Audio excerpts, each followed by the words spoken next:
Hey guys, welcome back to the channel. This is story about what if Naruto awakens the most powerful bloodline. Before I start, please do support for more amazing content, and do consider to subscribe my channel and share my video to your friends and check out the description as well. Let's start the video. In the village of Konoha, a small 6-year-old blonde boy was getting the crap beaten out of him.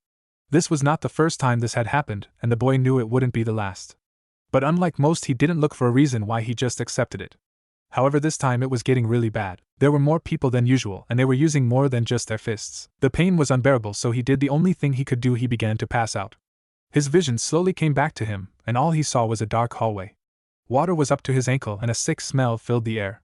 He stared down the dank hallway before finally deciding to make his way down it. He might have been imagining it, but he thought he could hear a sinister laughter from down the hall. The boy stopped in his tracks as he stared up at a large cage in front of him. A large set of glowing red eyes stared down at him. What are you?" he asked. The creature that was a giant red fox began to shrink down. The fox morphed into a small girl about his age. She had short fire-like hair, fox ears, and blood-red eyes. "Hello, Naruto," said the girl. "I am the Kyuubi. Why are you here?" he asked quizzically. "I'm here because I was sealed here by your fourth Hokage. I brought you here because I have a deal to make you," she said. Naruto looked up at her curiously, thinking about something.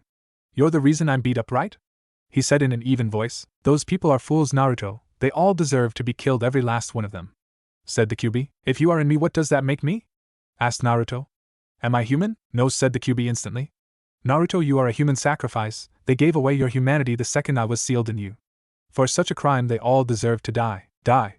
asked Naruto. "Yes, I can help you get your revenge," said the small girl. "All you have to do is use my power. I can make you great, Naruto. You can make them all suffer and pay for selling your soul.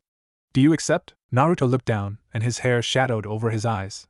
A smile came onto his face. The Kyuubi stared at the boy's smile, and an evil smirk appeared on her own face. "Looks like I win. You were a fool to seal me in your son Erasure. I will make him destroy everything you considered precious. All he has to do is say ye." "No," said the blonde, interrupting the fox's thoughts. Naruto stared into the fox's eyes with a childish smile on. What? Why?" asked the small red-headed girl in shock. "Because I don't trust your eyes," said Naruto in an innocent voice. The Kyuubi slammed against the cage, changing back into the giant fox form. "Insolent brat, I will tear you once again." The Kyuubi was cut off as a giant wall of light appeared in front of her when she slammed into the cage. She cringed back in shock. She looked at the boy, who was now glowing with a light blue aura. His innocent smile was still plastered on his face, and his eyes were glowing a crystal blue. He gave a presence of pure radiance, which shocked the Kyuubi even more. "A mental defense, ho-how? I finally understand now," said Naruto in his childish voice. However, it held a tone of maturity. "If I was meant to be your jailer, then that is what I will be. Even if I am no longer considered human, I will still protect them." Because the Kyuubi stared at him, listening intently. "That is what I have been trusted to do." Naruto then turned around and began to walk out of the dark room. Kyuubi was screaming at the top of her lungs from behind the barrier while trying to break through the wall of light. "You'll regret this, brat, you'll regret this," shouted the Kyuubi, not that it could be heard through the barrier. Naruto slowly came to consciousness in the alley. Everyone was still surrounding him, screaming out unmentionable things. He slowly began to stand up. The entire mob fell silent in shock that he was moving, considering all the blood he had just lost. His bones were broken, flesh torn, and body was bruised, but even so he stood. He looked at all those gathered with glowing blue eyes, and first time he saw it, all the pain they had been hiding through their anger. "I must have been a constant reminder of what they lost," thought Naruto. The crowd took a few steps back in fear as Naruto stumbled forward. He grabbed onto the sleeve of a villager, who instantly stiffened up. Naruto looked up at him, and there was a small gasp from the man he had grabbed. Naruto's eyes shone with utter sadness, but not self-pity. It was directed towards the village. "I'm sorry for what she's done," said Naruto as he let go of the villager. He made his way through the crowd.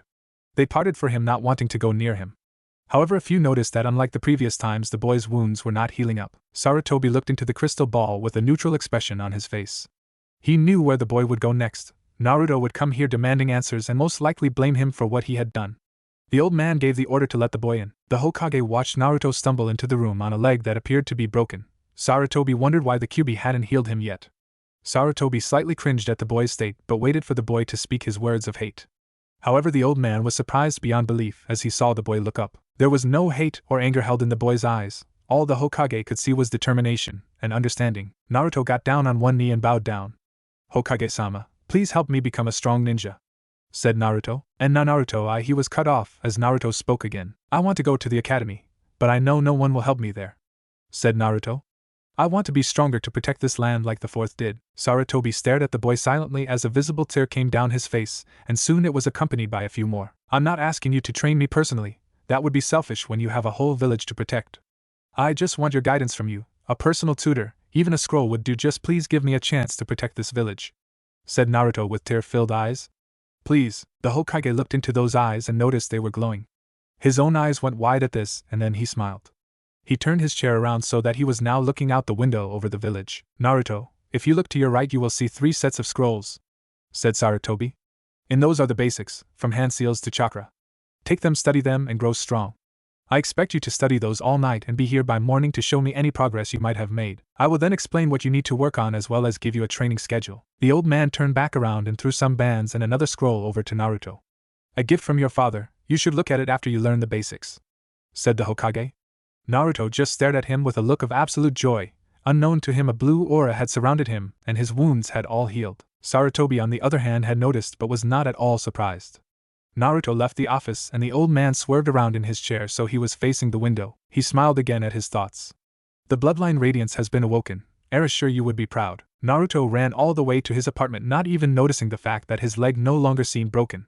When he entered his apartment he immediately opened up the first scroll. It was all on chakra and all its principles. Naruto spent the next 2 hours memorizing its every aspect and theory until he understood it completely. He then read every other scroll. He learned about ninjutsu, taijutsu, and genjutsu. He didn't know any of them, but the scrolls explained what they were and their principle. Naruto then came to a scroll on the hand seals. It showed how to perform them and what they were used for. He then made a conscious decision. He decided to not read his father's scroll until he had mastered forming all the seals in any order with sufficient speed. He practiced all these all night, testing himself to see if he forgot anything. He didn't. Naruto ran to the Hokage tower as fast as he could. He immediately barged into the old man's office and saw him waiting there expectantly. Well, shall we begin? Said the Hokage. I have taken the day off to show you your training and more, but don't expect me to do this often. And so they trained. Sarutobi showed him the proper ways to throw a kunai or shuriken. The old man was surprised at how fast his seal rate was already, as well as his understanding of chakra. Now be sure to look at your father's scroll when you get home, said Sarutobi. You have more than enough understanding of the basics. Naruto returned home and opened up his father's scroll. Dear Naruto, radiance, that is what they call our bloodline, my son. Back when our clan was new we were said to have been blessed by a god. Our power lies in the fact that our bodies are unique. Once your bloodline awakens your bones will become almost unbreakable. You could fall from a height 3 times the size of the Hokage monument, and not even get so much as a dislocation. This is good considering that one of our abilities is flight. If you can awaken your wings, my son, you will be able to soar above the clouds. Our chakra is that of miracles, it constantly heals us at a miraculous rate. Of course it will take some time before it can heal your wounds instantly. You will be able to push your body past limits not meant for mortals. Ask the third about it, he will show you what I mean. Your eyes will glow with the power of your chakra, and though they are nowhere near the power of the Sharingan they still allow you to see things in a slower light. Train hard and live long, my son. Any of the other aspects of our bloodline you will have to figure out for yourself. Love, your father Erasure, 4th Hokage. Naruto had run out the door to the third's office as fast as he could. Everything in that letter was an eye-opener. He needed to know more.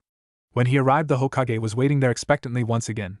Naruto was panting heavily, and the old man smiled. Naruto for some reason felt compelled to smile back. Do you have the bands I gave to you with the scroll? He asked. Naruto fished through his pocket and pulled out 2 black bands with red jewels in them. Good, put them around both your feet, and I will show you what your father meant by past limits not meant for mortals. Naruto placed the bands around his ankles and waited. The third grabbed some ink and a knife. What are those for? Asked Naruto. I'm going to place seals on you that will increase the amount of gravity placed on you, said the Hokage. I need the knife because it requires some of your blood to be in the ink. And what are the bands for? Said Naruto. They are to prevent the ground from breaking underneath you, said the Hokage. So to others it will appear that gravity is affecting you normally. Naruto nodded in confirmation. The third cut him with the knife, but Naruto didn't show any reaction to the small tinge of pain. The old man placed seals on him faster than he could blink, and they all revolved around a large diamond-shaped one on his upper right shoulder. The effects were instant as Naruto went slamming down to the floor. He couldn't move at all and was having a tough time breathing. All his muscles were screaming for relief. This is what he meant by beyond mortal limits, said the Hokage. You see, on anyone else I would have started it on twice, maybe 3 times normal gravity. But because your body adapts and thrives on the tougher conditions, I placed you under 15 times normal gravity. Normally a person's muscles would snap under that much pressure if they started out with it immediately, but your muscles can only benefit. Naruto was shocked at the sheer force being put on him. He couldn't believe he was supposed to be able to do this. He put his hands to the ground and pushed up with all his strength. To his immense surprise, he was actually getting up. It was a snail's pace, but he knew he could do it, and that was when the words of both the third and his father made sense. It wasn't going to be easy, but he was still capable of doing this, whereas others would have severely injured themselves. He continued at that pace, pushing with all his might to stand, and he finally did. The old man smiled. "Good, now I will take you to the place of your training," said the old man. He picked up Naruto, and the two of them vanished. Before Naruto realized it, he was in the middle of the forest with the old man. "Naruto, listen carefully. You are going to be out here for the next couple of months. You will not go back to the village, and you will train according to your schedule," said the Hokage. "For the next 2 weeks I will come by every night to give you food. At the end of those 2 weeks I will increase your gravity by 5 and leave you to get your own food from then on. This will continue for a while, and every 2 weeks thereafter I will upgrade your gravity by 5 again." Naruto looked at him unbelievingly, but he soon smiled. "This will make me strong. This will give me what I need to protect everyone," thought Naruto. Sarutobi threw the schedule to Naruto. All it said to do today was 25 push-ups. Naruto remembered the effort it took just to push himself up once with this weight. "Naruto, it won't be easy, but for you it is very possible," Sarutobi said. And so it continued like that. The next day Naruto had to manage 25 sit-ups followed by 25 laps around his training area. Every day new exercises, and soon it got to doing multiple ones in the same day, as well as the amount he had to do increased. Sarutobi had spent a few days throwing kunai at him, in which he had to dodge. The ones that hit him he had to pull out and let his chakra heal. This forced him to learn about his healing ability. 2 months passed and he was now on 40 times normal gravity, which to say was only one thing killer. He could barely move at all with it on.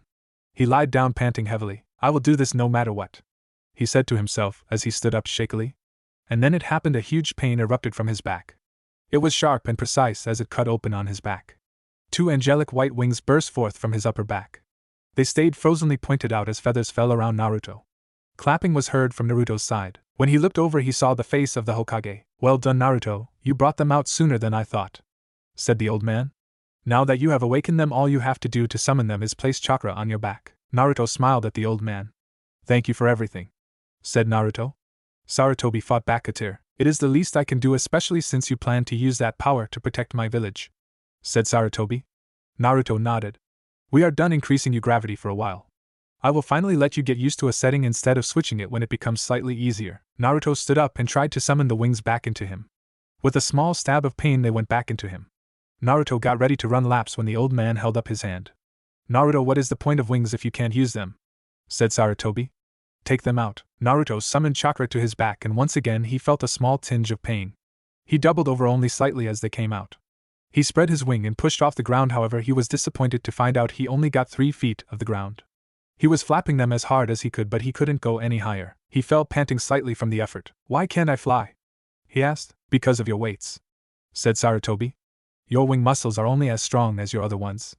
That is why they only woke now. Because of the weight training you got the necessary strength for flight. If you removed your gravity seal you could fly easily." Naruto nodded and was about to remove the seal when Sarutobi shook his head. "No." "What, why?" asked Naruto. "For the next 2 days I want you to remain in that spot trying to fly as high as you can nonstop," said the Hokage. "No sleep, no food, you must be in the air even if it is only an inch off the ground." Naruto looked at him shocked at what he was supposed to do. But then he thought about it. So far he had constantly been put through training that no one else could do at the pace he was. Sure, it was all extremely hard, but he had managed. And Naruto could tell by the look in the old man's eyes that he had complete confidence in him. "Naruto, you can use your special chakra to stay strong," said Sarutobi. Naruto nodded and a swirl of bluish-white chakra swept around him. His form was glowing, even his wings seemed to pulsate with energy, and his eyes glowed with an electric blue. With that he was up 10 feet in the air. Sarutobi smiled. Radiance. When used to its real potential it increases the body's attributes above the user's already limitless body, thus creating almost a superpower itself.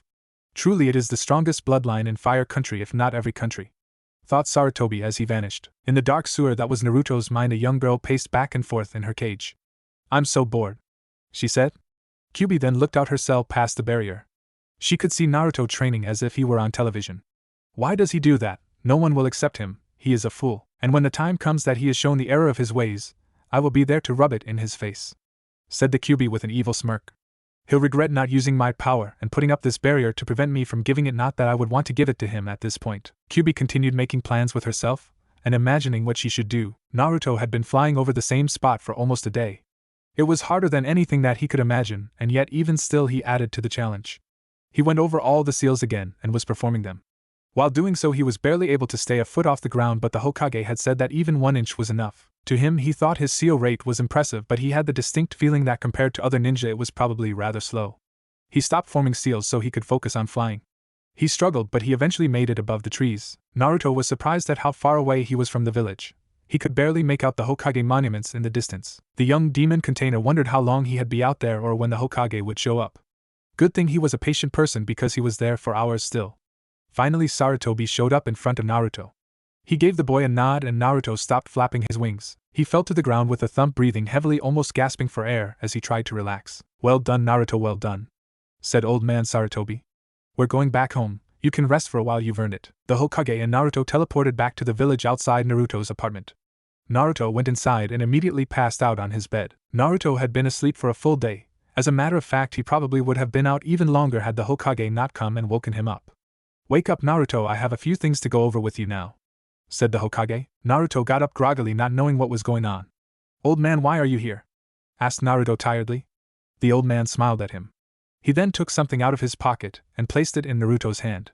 He looked down at it and saw it was a pair of dark black sunglasses. "Glowing eyes aren't exactly natural, Naruto," said the old man Hokage. "Erasure always kept his blood a secret, and you should do your best to keep it a secret as well." Naruto put on the sunglasses and looked up at the old man with a smile. "Hey Hokage-sama, when do I start the academy?"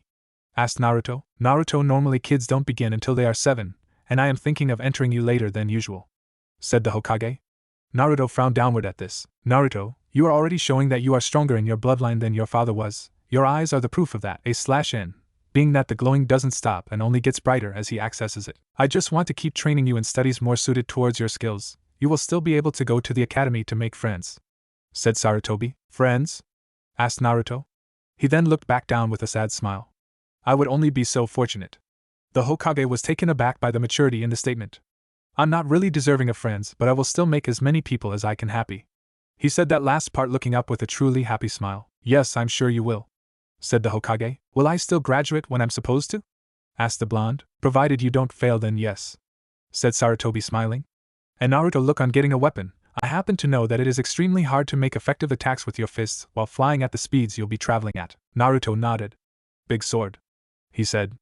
The Hokage looked a little surprised. "Naruto, there are other weapons than just a big sword," said Naruto, cutting him off. "I saw this really big cool one at a weapons shop I passed by. Do you think maybe I could get it with you?" Sarutobi looked into the glowing eyes of the boy. "All right, but only if you train seriously and diligently with it almost every day," said the old man. "I don't just want you to be someone who swings a giant hunk of steel around." The two of them made their way to the store Naruto wanted to shop at. Naruto stayed outside and pointed out the sword from the window. When the Hokage looked at it, he was more than a little surprised. When Naruto meant big sword, he meant a big sword. It was huge. Cloud sword from Final Fantasy VII, Advent Children. But then Sarutobi looked at it again. Its size and weight were perfect considering what Naruto was able to handle. It would definitely help him in his training. The Hokage walked in and purchased the sword. The owner was all too happy to sell.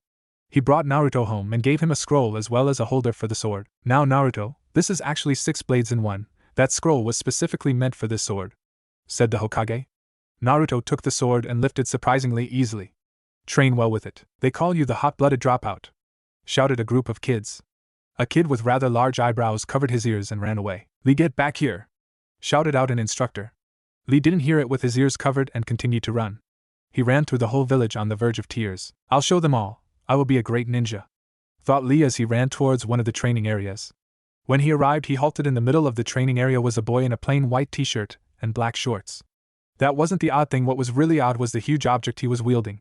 It was at least 5 feet long and a foot wide. It was completely covered in bandages, making it almost impossible to identify. "Excuse me, but is it alright if I train here as well? I will only use that log over there," said Lee. The boy turned around. He was wearing dark sunglasses. He smiled. "Sure, go right ahead," said the blonde-haired boy. "Thank you. I'm Rock Lee, by the way," said Lee. "It's nice to meet you, Lee. I'm Uzumaki Naruto," said Naruto. Lee walked over to the log while Naruto kept swinging the bandage-covered object. "So Lee, what you doing here?" "I'm here to get stronger," said Lee, punching away at a log. "Stronger, why?" asked Naruto. "I'm called a dropout at the Ninja Academy," said Lee. "I can't use ninjutsu or genjutsu, and I have below-average taijutsu." Naruto looked at him thoughtfully. "That is why I must get strong, to show them that hard work can make a ninja strong, that I can be great with just taijutsu. That is my dream." Lee looked over at Naruto expecting him to laugh. "That's a nice dream, Lee," said Naruto. Lee looked a little surprised but smiled. And why are you here? Why do you want to be strong? Asked Lee. I want to protect everybody, said Naruto. Lee looked at him curiously. I am a reminder of something terrible, something that causes people pain. I want to stop that. I want their pain to go away to make them feel safe. Lee looked at him completely shocked but then smiled a wide grin. Then let us work hard, Naruto-kun, said Lee. Naruto looked at him and smiled as well. Hey Naruto. Naruto looked over at Lee. Do you think maybe we could be friends? Naruto went completely still. Does something like me deserve friends? He thought. You see, you're the only one who hasn't laughed at my dream, and well, I don't have any friends, said Lee. Lee, I would like to, but your parents wouldn't agree, said Naruto. Lee looked up at him with a huge grin. That's not a problem, Naruto-kun, I'm an orphan, said Lee. I'm already living on my own on special request, so I won't ever get parents. Naruto looked at Lee once again. Can I have a friend? Thought Naruto. Despite what people would say, Naruto wanted a friend. Even if Lee for some reason had to leave, he still would have known it. Yes, I'll be your friend, Lee, said Naruto, not knowing tears were falling from his eyes. Great, then let us continue, said Lee, pounding the log faster. The two of them were there till late in the night training. Naruto had shown Lee exercises he could do to improve himself, and Lee seemed to get it pretty quick. Hey Naruto, I don't have classes tomorrow, do you want to train? Asked Lee. Naruto nodded happily. But before we do that, can you help me with something? Said Naruto. Sure, anything, said Lee. Well, you see, I was thinking, it's all over Uzumaki, said an Umbu member. Why did you and your friend defile this monument? The Hokage monument was completely changed. A naked girl with smoke covering her private areas was painted just below the faces. And the faces had been painted to have different reactions. The first looked mad with a scowl, the second was sweat dropping and it looked like his eyes were looking away, the third looked like his eyes were wide and had a perverted blush and smile on his face, and the fourth had a nosebleed. The third Hokage walked out on his balcony and stared up at the monument. A small smile came onto his face. And then that smile turned to a laugh. I'll ask you again, why did you do T? The Umbu were cut off as a sound made its way across the air. They all listened carefully and soon it was recognized as laughter. First it started out small but then it grew, as multiple people seemed to join. The Umbu members looked over at the village and saw hundreds of people in the streets, all of them laughing. They could even see the Hokage on his balcony laughing. They looked over at the demon container and his apparent new friend. Both the boys were looking over the village with a small smile on their face. Okay, we'll clean it up now, said Naruto, not looking away from the village and its laughing citizens. Naruto and Lee were currently hanging on the side of the Hokage monument with water buckets and rags in hand. See Lee, didn't I tell you it was worth it? Said Naruto. Naruto-kun, I never doubted your genius, said Lee, looking at the paint they still had to wash off, laughing. I've never had so much fun. Naruto smiled. Well, I'm going to clean the paint that's over here, said Naruto, swinging from the rope that attached him and Lee to the monument. Lee stared at his friend as he swung away. I am a reminder of something terrible, something that causes people pain. I want to stop that. I want to make their pain go away to make them feel safe. You will, Naruto, I know you will, said Lee to himself. He then put on a goofy grin and ran across the wall, scrubbing even faster. The two made their way through the streets of Konoha, smiling brightly. Naruto was walking at a tremendous slow pace and looked exhausted. Lee had already learned from Naruto that he had advanced weights on. Naruto had his dark sunglasses on, completely covering his eyes, and had his hands behind his head, walking. Let's get something to eat, said Naruto as he and Lee made their way into the ramen bar. Hey old man, give me 10 bowls of miso ramen and the same, shouted out Lee enthusiastically. Naruto looked at him a little surprised but smiled. The old man had tears of joy running down his face that he now had 2 bottomless pit customers. As the old chef was fixing the ramen, he couldn't help but smile slightly at the boys behind him. The little boy Naruto had always come there depressed and was only cheered up by the ramen, but now he had a friend that was making him just as happy. The two ate as fast as they could, almost racing each other. When they finished, they received a pleasant surprise when the old man told them that today it was on the house. They ran out, or in Naruto's case dragged himself with all his strength to move 2 feet of the stand full speed towards the training ground. Both Lee and Naruto were practicing with one another now.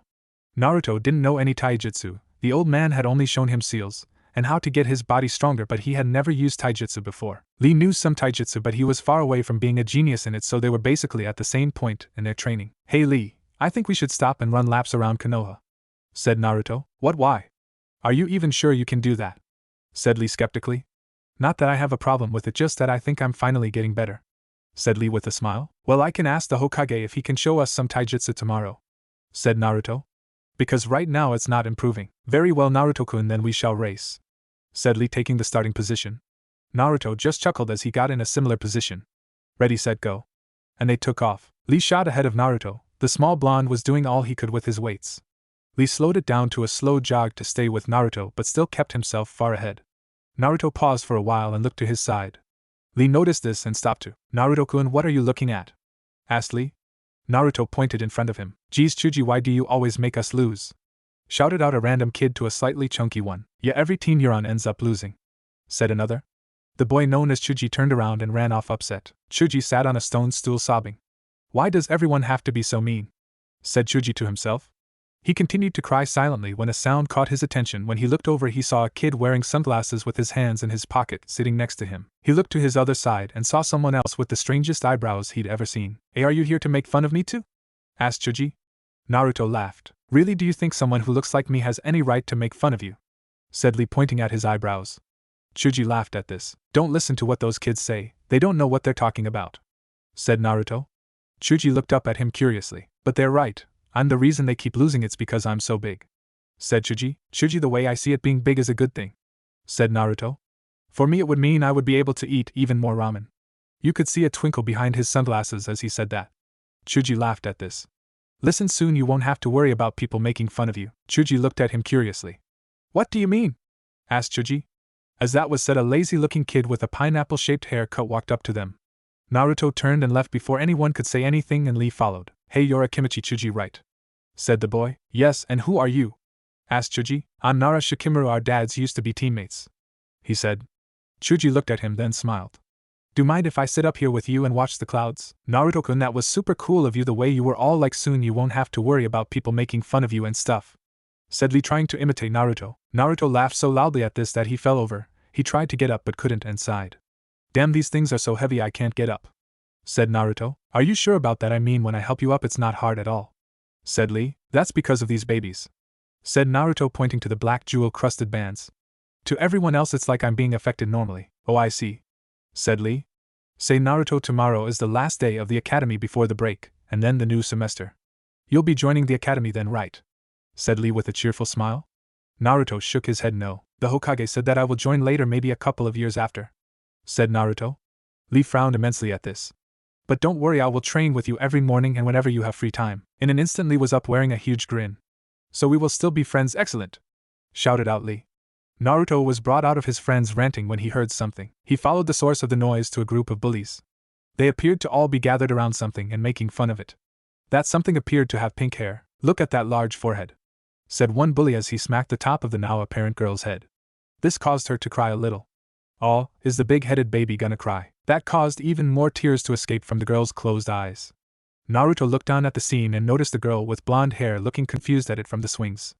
The girl looked torn between what to do.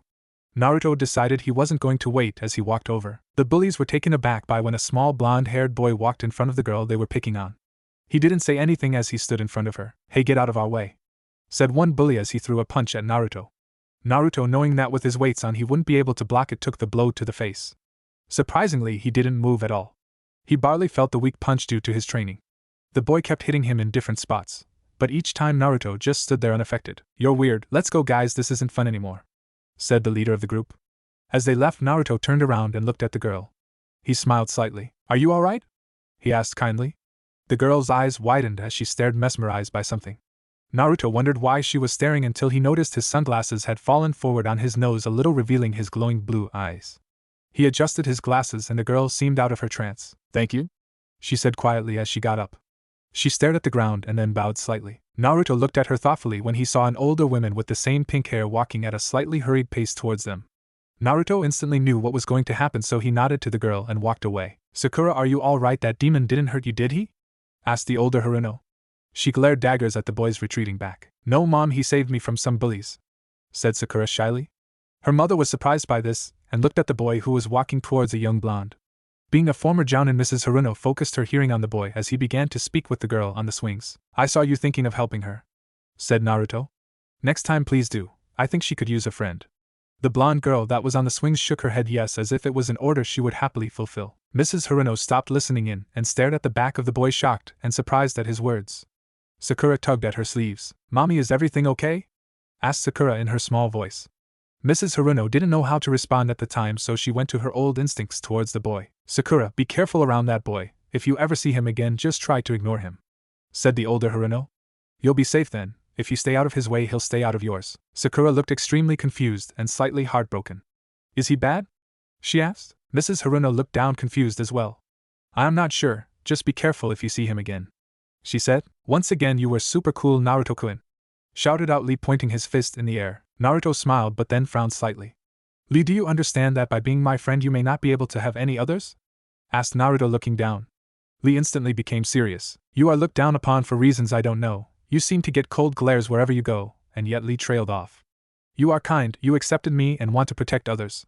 You are truly a great person, Naruto, and I am proud to call you my first friend, even if you are my only friend because you are the closest thing I have to a brother. Naruto looked at him, his eyes wide from behind his sunglasses. Thanks, Lee. Now how about some ramen? Said Naruto, taking on a goofy pose. What again? We just had some, said Lee, taking on an equally goofy pose. What? Already sick of ramen? Then you clearly don't have the passion for it. I do, said Naruto, adjusting his glasses, instantly feeling better. And then the two headed towards their favorite ramen stand. Naruto and Lee both stood in front of the Hokage with a determined look on their faces. So can you help teach us taijutsu? Asked Naruto. The Hokage smiled and snapped his fingers. A man with a bowl-shaped haircut and eyebrows as large as Lee's appeared. He wore a green spandex outfit and was grinning like a madman, which he probably was. From here on, Guy will teach you taijutsu every morning starting at 4 a.m., said the Hokage. Both Naruto and Lee nodded with excitement, not minding the time. Something their new sensei felt the need to approve of. Wonderful, your youthful spirits allow you to train without complaint, shouted out Guy. Naruto and Lee both smiled. Sure, the guy seemed a little eccentric, but both of them could tell they were gonna like him. Naruto stared up at the man's eyebrows and then looked over at Lee. I thought you said you were an orphan, said Naruto. Lee, understanding what he meant, just shrugged. Coincidence, said Lee. Good, now let us begin today, shouted out Guy, grabbing both Lee and Naruto. He jumped out of the building with them in hand and ran towards the training ground like lightning. They were there in a matter of seconds. Guy put both the boys down and took on a calm, serious face. I've seen you two train constantly, said Guy with a faraway look in his eyes. It is truly great that you have such youthful passion. I will train you to the point of breaking and make you strong. Naruto and Lee looked at their new sensei with a little respect. Trust me when I say you will be strong, said Guy. A smile played on both Naruto's and Lee's lips. Now, Naruto, I understand that you already have special weights on, so I will only give these to Lee. Guy took 2 large ankle weights out from behind his back and strapped them around Lee's legs. Now give me 10 laps around Konoha, both of you, said Guy. Both Naruto and Lee took off at a slightly slow pace, both of them even. Guy was in front of them, running backwards. As we run, I will teach you the principles of Guken, Iron Fist style. Surprisingly, even though they were running, both Lee and Naruto got a good grasp of the style. After they had finished their laps, they were both severely out of breath. Guy looked like he was about to call it quits when his students stepped forward. You said you wouldn't hold anything back, said Naruto. That's right, keep going, said Lee. Guy smiled widely. Very well, he said. Even though Naruto and Lee were near dead from exhaustion from their weight, they still practiced all the stances without any less enthusiasm that they would normally give. Naruto stood at the center of the training field. 5 swords were stuck in the ground around him as he lifted a fairly decent-sized one. He spun it around his head with grace, and as he lunged it forward, the blade split open down the middle, making the blade wider. It appeared to have a solid core in between the 2 pieces of blade with holes in it. The blade he was wielding was actually part of the large sword the old man had bought for him. He was currently wielding the main blade. It split down the middle and had a solid red handle. It was the core of the larger sword that all the swords could form. To his side was the hollow blade. It was a sword that didn't have a core, instead it was a sheet of metal folded over into a V shape. It could easily slip into the main blade, forming an outer shell. Then there were 2 twin sets of swords. The first 2 were serrated swords. They had a sharp blade on one side, but the other side of the sword was jagged and serrated like a saw. Then the next 2 swords were large switchblades. They were long enough to be swords, but gears that connected the blade and the handle allowed them to fold up by the handle like a switchblade. Naruto continually spun the main blade above his head and slashed at invisible enemies. Even though the blade was considerably smaller and less heavy than the full one, it was still 2 feet taller than Naruto. However, even with the height problem, he showed remarkable skill for a beginner. He constantly trained with the blade every day, and it showed in his handling of it. It was the start of the new academy semester, so Lee was currently at the academy. Every morning they would get up and train with Guy until Lee had to go to school. Then Naruto would train with his sword, and sometimes he would go flying. He did that far away from the village. Both of them had improved greatly in the short time of training with Guy. They were probably at Genin level with their taijutsu, which was great given that Naruto was 7 years old and Lee was 8. Like the Hokage had said, Naruto wasn't attending the academy. He was learning and training constantly, sadly not learning any history or certain other things they taught at the academy. But for Naruto, those things weren't important. He pulled the swords that surrounded him out of the ground and attached them together. He took out some cloth like bandages and wrapped them around the blade. He hefted the large sword over his back and went on his way. Naruto was making his way out of the training ground when he stopped. He looked over by a tree where a small girl with bluish-black hair sat. She had her arms over her eyes and appeared to be sobbing. Naruto seemed to have a lot of luck when it came to finding upset people. He silently walked over to her. "Hey, are you alright?" asked Naruto. The girl looked up and on the side of her face it looked like she had been hit. She had pale pupil-less eyes. Who are you? She managed to stutter out. She was still crying badly and he needed to calm her down. He smiled at the girl and removed his glasses. He had discovered some time ago that their appearance could be soothing, but if he got angry they could be intimidating. She looked into his eyes and seemed to be calmed down slightly. "I'm Uzumaki Naruto, what's your name?" he asked kindly. The girl smiled slightly. "I am Hyuga Hinata," she said. Naruto nodded and sat beside her. "Well, tell me, Hinata, why are you here crying? You look old enough to be at the academy, shouldn't you be there right now?" said Naruto. Normally I would be at the AAC Academy today, but my father kept me home to train," she managed. Hinata then looked down at the ground and some tears managed to fall out. "I didn't do SOSOG good, and well he hit me and then called me weak." Naruto looked at her as if deciding something. "Hinata, will you come have some ramen with me? I want to hear more," said Naruto. Hinata looked surprised but nodded. The two of them made their way to Naruto's favorite place in the world, Ichirika Ramen, SP. Even with her stuttering, Naruto managed to learn a great deal about all the things that had happened in Hinata's life. About how she was kidnapped at 4 but rescued, and about her mother dying giving birth to her sister who was now 2 years old. She even stopped stuttering as much, but she still did. "You see, I am weak," said Hinata. "Hinata, is there something you want to protect?" asked Naruto. Hinata looked at him unsure of what he meant. "Is there something important to you that you want to stop anything bad from happening to them?" Hinata didn't take long to think about it before she responded. "My sister," she said. "I think about what my dad will put her through since I am not strong enough. She's only 2 right now. That usually gives me strength, but my father gives me such a cold gaze that I lose that strength." Naruto seemed to consider her words for a bit. "Hinata, does your father scare you?" asked Naruto. Hinata nodded. "Does he look scary?" asked Naruto. Once again Hinata nodded. "Do you have a picture of him?" questioned the blonde. Hinata dug through a pocket before pulling out a small wallet-sized frame with a picture in it. In the picture Naruto saw 3 people. The first one was Hinata looking much smaller, the second was a tall woman who resembled her greatly, and the third one was her father. He had what Naruto could only assume was a smile on his face. Naruto removed a piece of paper from his pocket and took out a crayon that the ramen stand had on the counter for little kids to draw with while they wait. He then started drawing something. "Hinata, whenever your father starts to scare you, picture him looking like this," said Naruto, holding up the picture. Hinata instantly giggled and it started to escalate into a laughter. Naruto could tell that it had the effect he wanted, as she looked happy. The picture resembled Hinata's father, but his head was bigger, and his lower jaw was twice as big as it should be. His eyes were huge and he somewhat now resembled a frog. He had what could only be described as a scowl on his face, but with it as big as it looked funny instead of intimidating, and for added effect he drew steam coming out of his ears. The Kyuubi sat in her cage looking out at the real world with mild interest. "What is the brat doing wasting his time with a pathetic girl like that?" said the Kyuubi. However, when she saw the picture she quickly had to cover her mouth to stop the giggle and looked away. "Pointless." The Kyuubi turned a slight shade of red from embarrassment even though no one saw it. Hinata just continued to laugh at the picture. "Hinata, use this to get stronger. I don't want you to slack off now that your father doesn't scare you," said Naruto. Hinata stopped laughing and nodded. "Protect your sister." Naruto got up and left the girl to do what she had to do. Naruto had gone home and changed his clothing so no one would recognize him as he went to the Hokage's office. He had heard several people complain and tried to stop him from going there. He now wore a full dark robe and complete black underneath. It had silver lining on the edge of the zippered up front, creating some extravagant design.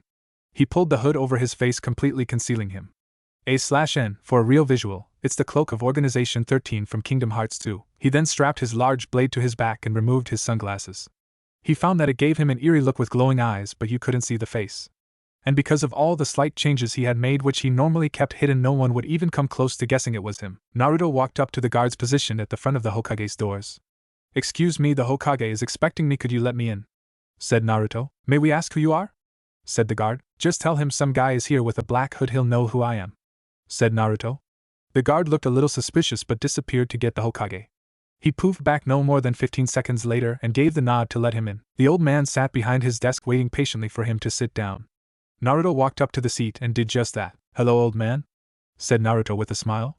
The Hokage smiled back. He loved that when Naruto was in a good mood he would call him that, and drop any sort of endearment like Hokage-sama. "So Naruto, what brings you here?" said the Hokage. "I was just wondering how long until you let me into the academy. I am confident that I could pass it now," said Naruto. And you probably could, but I would rather you stay with your age group, not to mention that I want you training, said the old man. Listen, Naruto, you probably won't be entered into the academy until near the final year. Naruto looked slightly upset but got over it quickly. Fine, said Naruto, not too upset. There are reasons for this, Naruto, said the Hokage. Not to mention I have several things I want you to do with this time. Naruto looked at him quizzically. What do you mean? Asked Naruto. Allow me to explain something, Naruto, said the old Hokage. Many people learn many jutsu but they never really master any of them. What I am about to do is teach you a few jutsu and over the next few years master every aspect of them. I want you to know why they do what they do, how to use them effectively, and even improve upon them in your style. Naruto was a little shocked at his task but at the same time excited. He had mastered the art of hand seals to a degree and had fairly good control over his chakra. So far all the Hokage had Naruto do was master using his sword and training his body. Now he had jutsu to work with. The Hokage threw him a scroll. Now the first 3 are basic academy jutsu. I just want you to learn those. However, the next 4 are considered advanced, Naruto. I want you to learn everything about them and use them in mastery at least by the time you take the Chunin exam. Naruto looked down at the scroll and read the advanced ones. Kage Bunshin no Jutsu, Doryoden no Jutsu, Earth Dragon Missile, Doridomo Doten Kekai, Earth Barrier Clay Prison. Naruto was excited. He then looked at the last jutsu and noticed it was a sword technique. Mikazuki no Mai, Dance of the Crescent Moon. Now Naruto, before you go I have a small favor to ask, said the Hokage.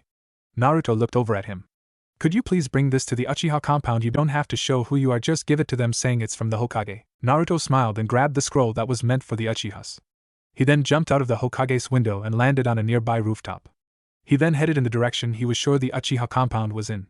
Naruto jumped and ran as hard as he could. It was considerably hard given his gravity seals, but he was still moving at a decent pace. When Naruto saw the sign that read Uchiha District, he didn't give a thought to anything. However, once he entered, he knew something was wrong. The smell of blood and death lingered in the air. Once Naruto rounded a corner, he knew why. Bodies littered the streets. Everyone there appeared to have been murdered in cold blood. Naruto ran through the complex looking for survivors. It only got worse as he went on. But then he felt a faint chakra signature. He immediately took off to it. He ended up running through a large mansion. The chakra signature that was faint at first was pulsing strongly from the other side of the doors. Naruto opened them without a second's hesitation. What he saw surprised him. A boy only in his teens stood over a dead man. He was currently in front of a woman who was on her knees with tears in her eyes. As the man rose his sword to strike down the woman, Naruto reacted instantly. He grabbed some kunai and lunged them at the man. He turned and blocked them instantly. Naruto ran as fast as could towards them, throwing more projectiles which the man was deflecting, not giving him the chance to kill the women. Finally Naruto got close. The man, not paying him too much mind, tried to bring his sword down to kill the women again. Naruto was in front of him and blocked the blow with his huge blade. Even though he blocked it, it created a small wind blade and cut open Naruto's shoulder. Naruto didn't even flinch, as he was no stranger to pain. He used all the strength he possessed to throw the man back. Itachi! What's going on?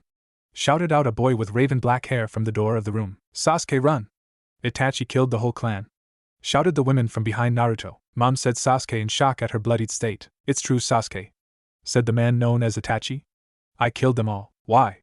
Said Sasuke in an unbelieving tone. To test myself, to see what I was capable of, said Itachi in a cold tone. And you? He looked over at the shrouded form of Naruto. All he could see was his glowing blue eyes. I don't know who you are, but you are in my way, Tsukiyomi. Naruto felt a slight tingle, but then his glowing white-blue chakra swept around him, and his eyes glowed with even more intensity. Itachi took a step back. I'm impossible. There is no way to escape the world of Tsukiyomi, said Itachi, shocked. He then smirked. Fine, it looks like you all get to live today, as I must go. The man who would be known as the traitor of the Uchiha clan left. Naruto felt completely drained and he didn't want to be there. He decided to leave to get the Hokage. Mom! Shouted out Sasuke as he ran towards her and hugged her on the verge of tears. Naruto was so tired that he dragged his sword on the ground as he left. Wait! Shouted out Sasuke's mother. Naruto turned around and both of them were taken aback by his eyes. The female Uchiha's eyes wandered to Naruto's wounded shoulder. She didn't know that it had healed up after the chakra swept around him, but the bloody portion of his clothing still made one worry. Thank you, she said, bowing on the ground. Naruto nodded and ran out of there as fast as he could. The next day the word was out. Almost the entire Uchiha clan was dead. Word had spread how a mysterious stranger had saved little Sasuke and his mother. Are you sure you don't want anyone to know it was you? Said Sarutobi beside Naruto. Naruto nodded. Look at them, said Naruto at villagers as they referred to the stranger as a hero. They lost an important clan, some even lost friends. The only thing they have to be happy about is that a hero saved some. But if they learn that hero was me, they might take it wrong, and any happiness they might have will be gone. Sarchobi stared at Naruto. A silent tear fell down the old man's cheek. You may become the greatest hero this town will never know. Two best friends lied on the grass under the starry night sky. The summer night air was warm but not hot, and the scene was tranquil. So Naruto, this is finally the year you join the Leaf Academy, said a 12-year-old Lee. Naruto nodded beside him. Well, with the way the final test works, the class you'll be in should be taking the final exam in 6 months. Mine will be taking it a few days after the start of the semester, and then I'll be a genin. My confident aren't we? Said Naruto with a sheepish grin. Lee snorted. My gen and ninjutsu suck, but my taijutsu is only rivaled by yours, said Lee. And once I am a genin I will only get stronger. Naruto nodded as he looked into the night sky. Despite the fact it was dark out and no one could see him, he still wore his shades out of habit. I know you'll get stronger, Lee, said Naruto, and once you're a genin you and me will be the ultimate duo, said Lee, pointing his fists in the air. Lee will be on different teams, said Naruto with a sweat drop. Oh yeah, I forgot, said Lee, rubbing the back of his head. Well then, when we are Chunin. Naruto sat up from his position and looked at his friend. He was glad Lee had taken his advice and decided not to dress like their father figure guy. Lee had bandages wrapped around his hands and ankles. The ones over his ankles covered his weights. He sported long black pants and a black long-sleeved shirt with a V-neck cut. Once again Naruto was glad for being able to tuck him out of getting his hair cut like guys as well. He had a short ponytail, and the front of his hair was pulled back except for a few stray hairs that fell forward. Over the years Naruto and Lee had grown very close to Guy. They saw him every day, and even when they weren't training with him he would show up for the occasional ramen bowl with them. Life was finally good for Naruto. He still got death glares wherever he went, but that took a back seat to how happy he was spending his time training and pulling the occasional prank with Lee. And now he was finally going to go to the academy to become a shinobi of the Leaf. Iruka sat at his desk patiently. He had been with this class since the beginning and had seen them grow, and in 6 months most of them would be leaving. He glanced over at one of his top students, Hinata. He didn't really know what to say about the girl. At first she was shy and messed up a lot of the time in class, but then one day she just seemed to be good.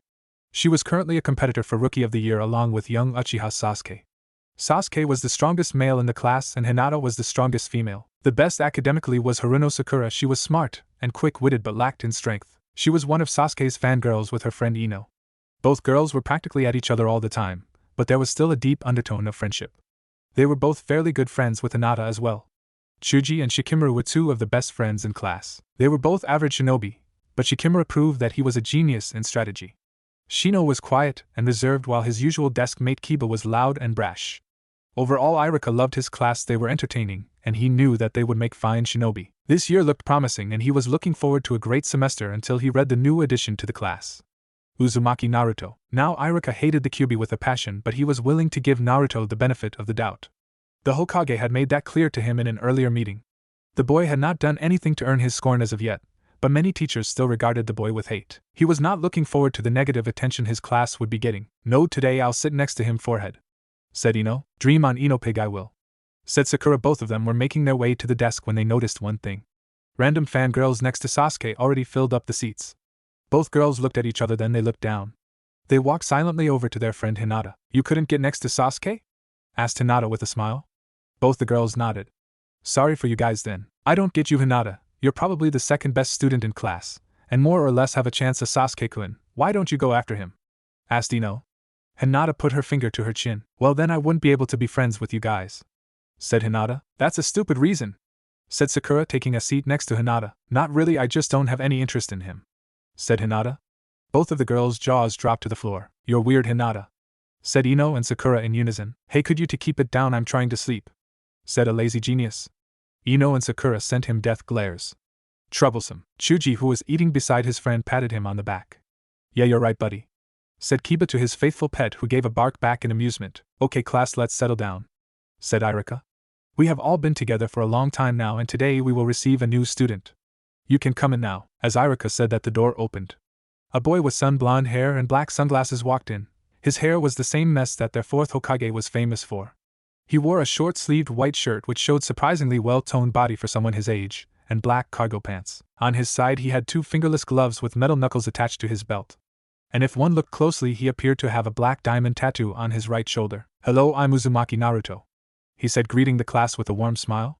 The affects were instant to a few select kids in the class. Shikamaru, that's him, the one I've told you about, said Chuji, a little excited. Yeah, he does look like you said. Wonder if he is any good at shogi?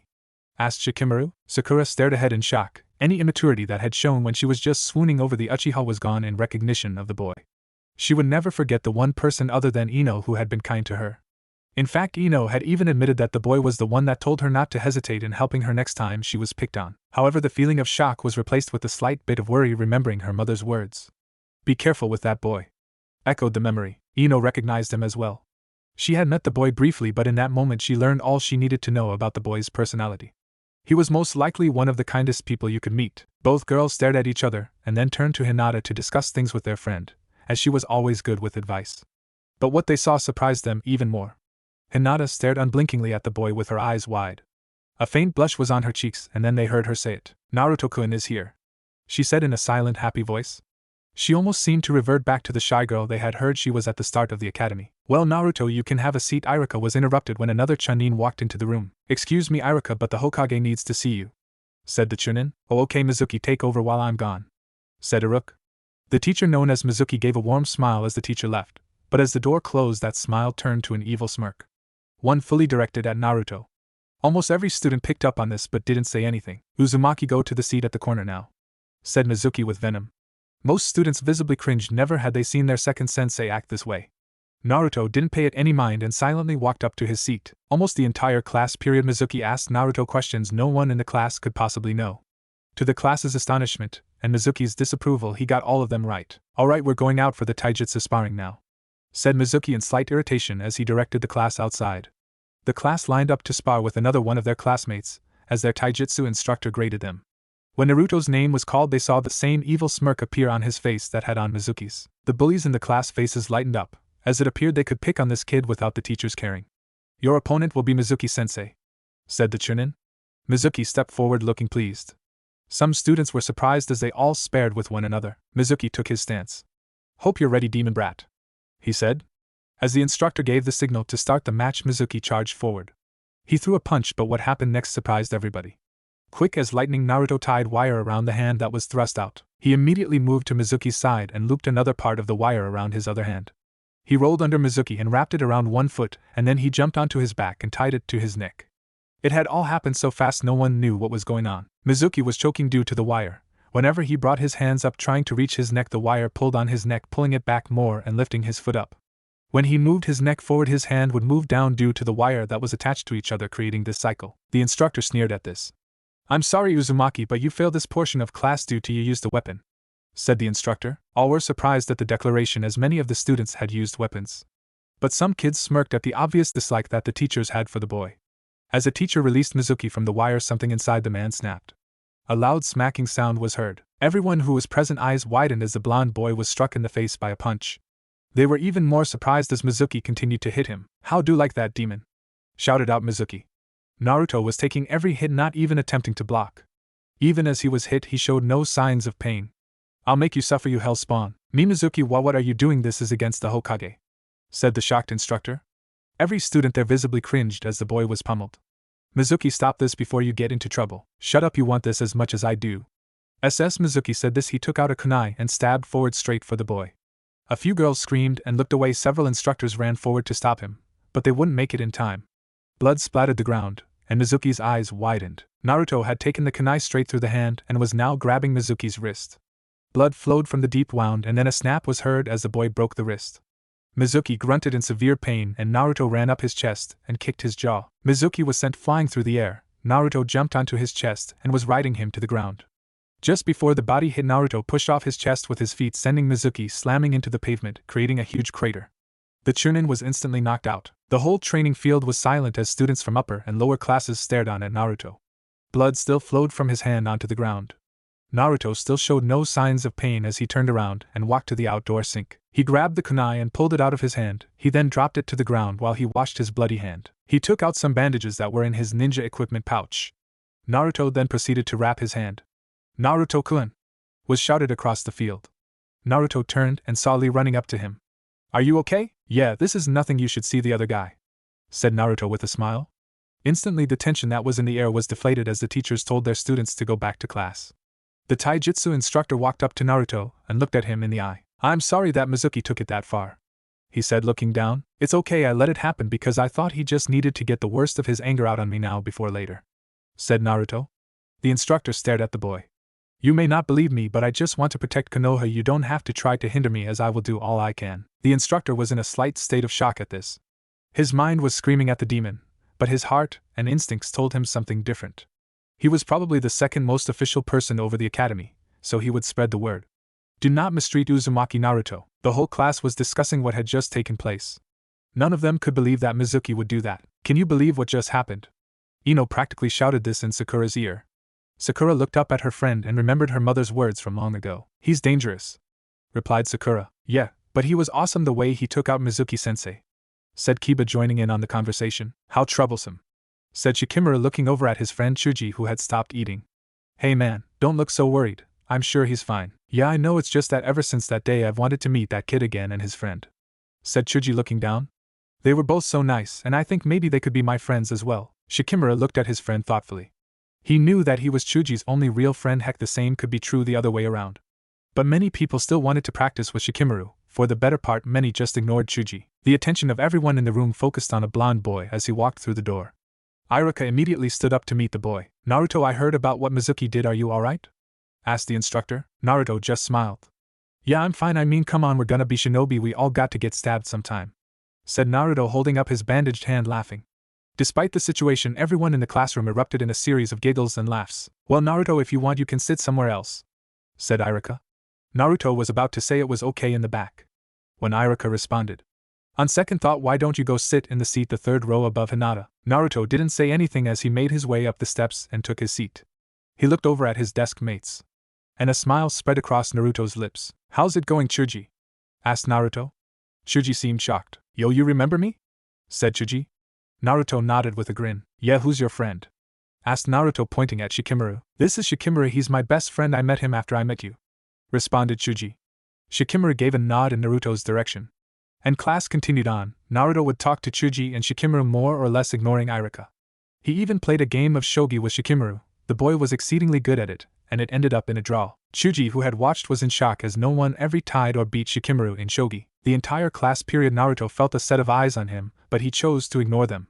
However, he knew that it wouldn't be long before the eyes made themselves known. As class ended, Naruto made his way for the door. He was about to leave when a hand grabbed his shoulder. Fight me, said a raven-haired boy. Naruto turned around and smiled. I'm sorry, but no, said Naruto. The boy's eyes narrowed. Why? He asked. Because I injured my hand and it would not be a fair fight, said Naruto. The boy seemed to accept this. As he walked past Naruto, he stopped for a moment. I want to battle you in a 1 week, do you agree? Said the boy. Naruto sighed and nodded. As the raven-haired boy left, Lee walked in. Hey buddy, how you doing? Said Lee cheerfully. I saw that your youthful passion guided you in your heroic battle with Mizuki-sensei. Naruto slammed his fist against the back of Lee's head. Lee, stop that, you know that the way guy talks freaks me out, said Naruto, laughing. But anyway, let's go get some ramen. Of course, Naruto-kun. Today I shall finally beat you and eat more bowls, said Lee, and they both left the school to get some ramen. Iruka had been watching the boys while he put his papers away and smiled. It seemed the Hokage was right. Naruto definitely isn't the QB, thought Iruka. Sasuke walked through the door to his home with a small smile on his face. My, did something good happen today, Sasuke? Asked Mikoto. Sasuke looked at the woman and smiled. She was probably the only person that would see his true smile. Yes, there's a new strong student that came to class, said Sasuke. He agreed to spar with me in a week. Mikoto let out a small sigh and shook her head. Well, who is this new student? She asked. His name is Uzumaki Naruto, said Sasuke. Mikoto looked a little surprised. Ah, yes, he is strong, said Mikoto, closing her eyes. Be careful with him, alright honey. Sasuke looked a little curious but nodded anyway. In a dark room, 2 figures stood. The smell of decay and death was around them. You bastard! Shouted out one of the figures as he charged the other. The other dark shadowy figure blocked his thrust and threw him to the other side of the room. The first figure spun in the air and pushed off the far wall with his feet. He flew towards his opponent, throwing punch after punch. But the other was easily dodging them. Why? Shouted out the still punching figure. Why did you make me kill them? There was such pain in his voice that it would hurt anyone to listen. What are you doing, boy? Asked the figure. You are wanted now. They will come and try to kill you, but I won't let them. You are going to serve me. No! Shouted out the figure. Who are you? Why did you control me and then let me live expecting me to serve you loyally? I will kill you. I will never listen to you. I wanted your power and potential, said the figure in a dark voice. You will serve me, and to answer one of your questions you will not have a choice. There was a flash of bright light, and the figure screamed in utter agony. Naruto jumped up from his sleep, panting heavily. A cold sweat covered his body as he looked around the room. He let out a sigh. The dream, he thought. Every now and then Naruto would have this dream. He wasn't sure when exactly they had started, but he was pretty sure he was around 7 when the first one happened. He had this dream or a similar one at least once a month, sometimes more. He had told the Hokage, but that didn't do too much good as he did not have the answers. Naruto didn't know who the figures were as they were always engrossed in shadow. He knew it wasn't a normal dream, but he didn't care. It didn't affect him physically or mentally. It was just another thing he grew to accept. 1 week had gone by in a flash and Irika had gotten wind of the spar that Sasuke had wanted. Irika decided to make it educational and approved of it so everyone could watch and take notes. Irika had heard how the boy had first defeated Mizuki, so told them they were not allowed to use weapons. The 2 boys stood across from one another and took their stance. Naruto unclipped the 2 black fingerless gloves from his belt. He pulled them on and flexed his hand muscles. He put one arm behind his back and put a solid fist in front of him. Irika looked at the boy's stance, a little surprised that he knew that style. He wrote it off as things he needs to learn about the boy. Sasuke charged forward. He dropped to the ground and tried to kick Naruto's feet out from under him. Naruto jumped over the kick and brought his single fist down. He went right past Sasuke's head and slammed the blow into the pavement. Naruto stood frozen in that position. Sasuke looked back at where the fist had struck and was a little more than surprised at the sight of a rather deep fist indentation. Sasuke rolled back and tried to kick Naruto in the face. Naruto spun to the side to avoid it. The young Uchiha threw blow after blow, but Naruto would block or dodge with little effort. Naruto finally went on the attack as he cocked his fist back. Sasuke looked confident that he could block it. So he brought his arms up to shield his face. The blow was like a bull ramming him in the arms. Instantly Sasuke's guard was broken and he was sent flying back into the ground. It was hard for Sasuke to move as he looked up at the blonde who walked towards him. Naruto stood in front of him with a smile on his face and stretched out his hand to help Sasuke up. Sasuke regrettably took it and was lifted up. "That was a very good spar, you two," said Irika. "Now can anyone explain to me what just happened?" "Sasuke got his ass kicked," shouted out Kiba. The boys in the class laughed, but the girls shot him death glares. "No, not quite, Kiba. Can anyone tell me why Sasuke's guard failed?" asked Irika. Everyone looked clueless. In the field you may be faced with an opponent whose physical strength is not obvious. Naruto had a lot more strength behind that punch than you may think possible for someone his age and size. Many stared wide-eyed at Naruto. As the class moved back inside, Naruto pulled Sasuke aside for a second. "This is only a suggestion, but you may want to train with weights on," said Naruto. Sasuke looked at him curiously. "Sasuke, you may not want to hear this, but I held back a bit." Sasuke's jaw nearly hit the floor. "How?" asked Sasuke. "You have good style and decent speed, but weights will help you immensely," said Naruto as he walked away. Class ended like always with everybody asleep at Irika's lecture. As they were leaving, Irika took note that Lee once again came for Naruto, and the 2 of them went out for ramen. Irika finished up his work and decided ramen didn't sound half bad. When he arrived there, he was a little surprised to see that Naruto and Lee were at the same stand. Irika-san, it's been a while," said the old man from behind the counter. "Yes, it has, get me the usual," said Irika, taking a seat beside Lee. "So Naruto, how long have you eating here?" "Almost 8 years now," said Naruto. Irika was a little surprised, he had never seen him before. "Yep, him and Lee are my 2 best customers," said the old man. Naruto and Lee smiled widely at this. "Heh, interesting," muttered Irika. Sasuke walked into his home a little depressed. "I take it the spar didn't go too well," said Mikoto. "I got beat pretty bad. Naruto said I should probably use some weights," said Sasuke, depressed. He clenched his fist. "I thought I was strong, but at this rate I'll never." Before Sasuke could finish the last part, a pair of arms wrapped around him. "Sasuke, you are strong at your own pace," said Mikoto in a soothing voice. "And if you want weights, I got a special pair meant only for an Uchiha." Sasuke's head perked up at this. Hinata woke to the morning sun with a smile on her face. Today was the day of her Genin exam. She exited her room and headed downstairs. She passed her father and promptly ignored him. Ever since Naruto gave her words and advice of encouragement, all those years ago, her father no longer scared her.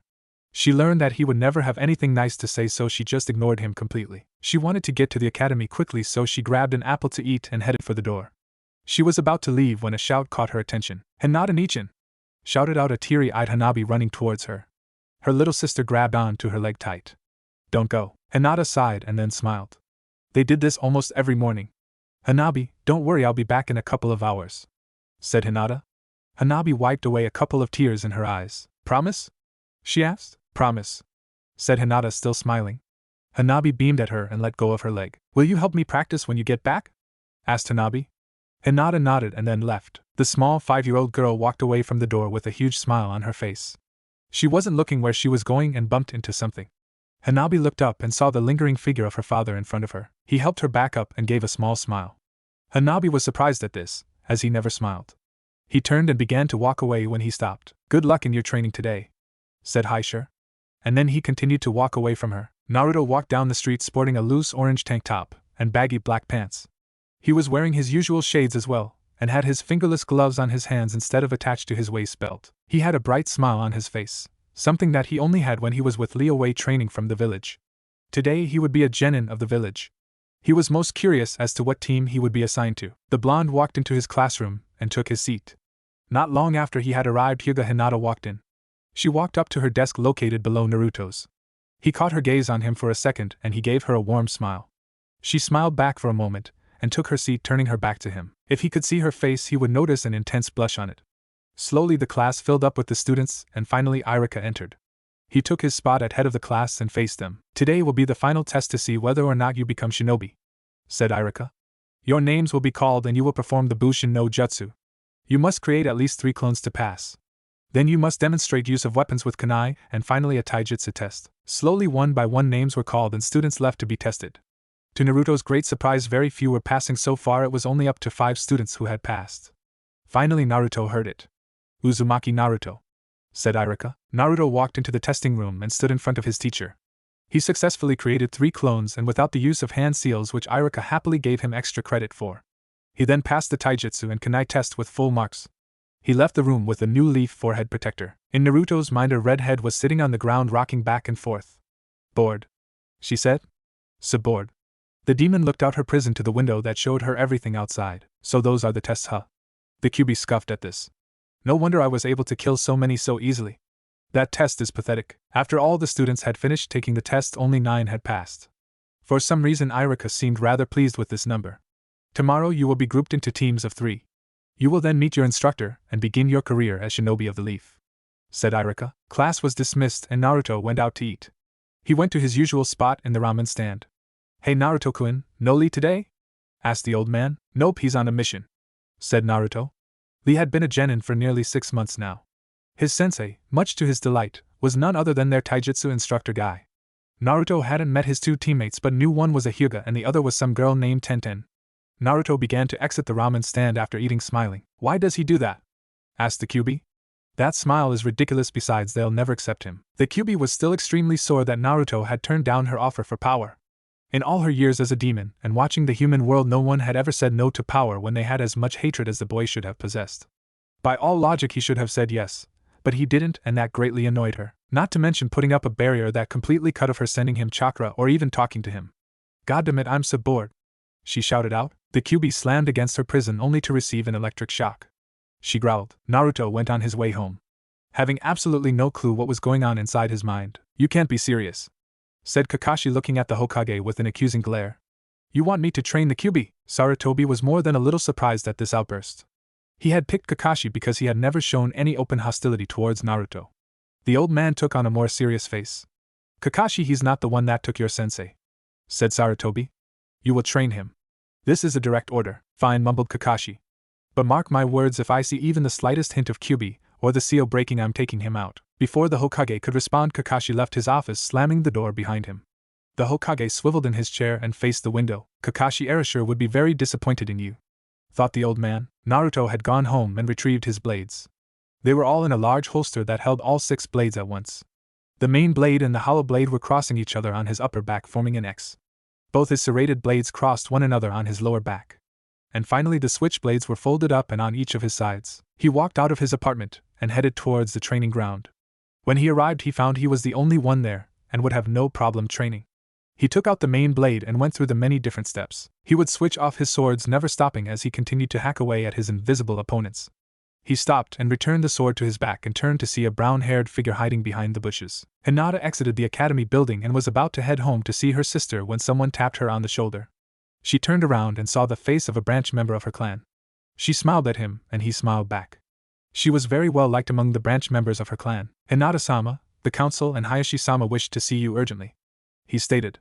Hinata let out a sigh and left. Hinata entered the dark room that the clan elders held meetings in. It was hard to see, but she could make out several figures. One of them was her father. "Hinata," said her father in an angry tone. It has come to my attention that you tied for Rookie of the Year with an Uchiha. Hinata used the trick she always did and pictured her father looking the funny way he was in her mind. Any fear that he inspired completely unaffected her. Many in the room cowered only slightly under Hayashi's tone and obvious intent. However, a smile formed on the elder's lips as they all watched Hinata stand there facing her father with no fear. He scowled at her. As such, to test you, you must defeat all the branch members that I have selected, he said. This is the only way to prove that you are not completely useless. A few branch members got up and walked towards her. Their ages varied, some were just a little older than she was. She looked at them and noticed the extremely hesitant look in all of their eyes. None of them wanted to fight her. She looked on and her eyes widened, as several were about to object to her father. She acted immediately and attacked one of them, sending him to the floor. She sent the rest of them a look, and they all understood. If they opposed her father, their seals would be activated, and while the few that were going to take it knew they could endure, Hayashi would most likely activate the seals of those that were unprepared. Once again, the Hyuga Eras had proved herself in the eyes of the branch members. They all took their stances and began to fight. Hinata charged and effectively disengaged her opponent's right arm.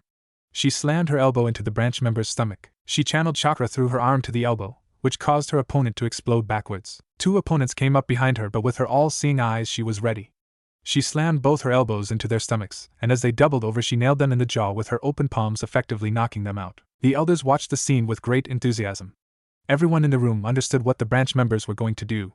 They were impressed with how Hinata handled the situation.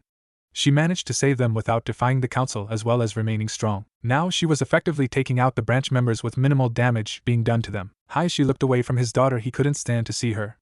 Few actually knew why Hayashi was so cold towards his eldest daughter.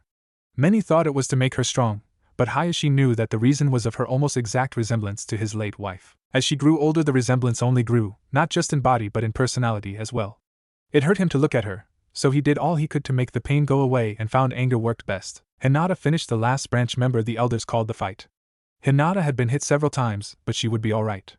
The branch members were already picking themselves up. Her father glared at her, and surprisingly she sent a glare back. If you will excuse me, I'm already late to practice with my sister. She's probably worried, said Hinata.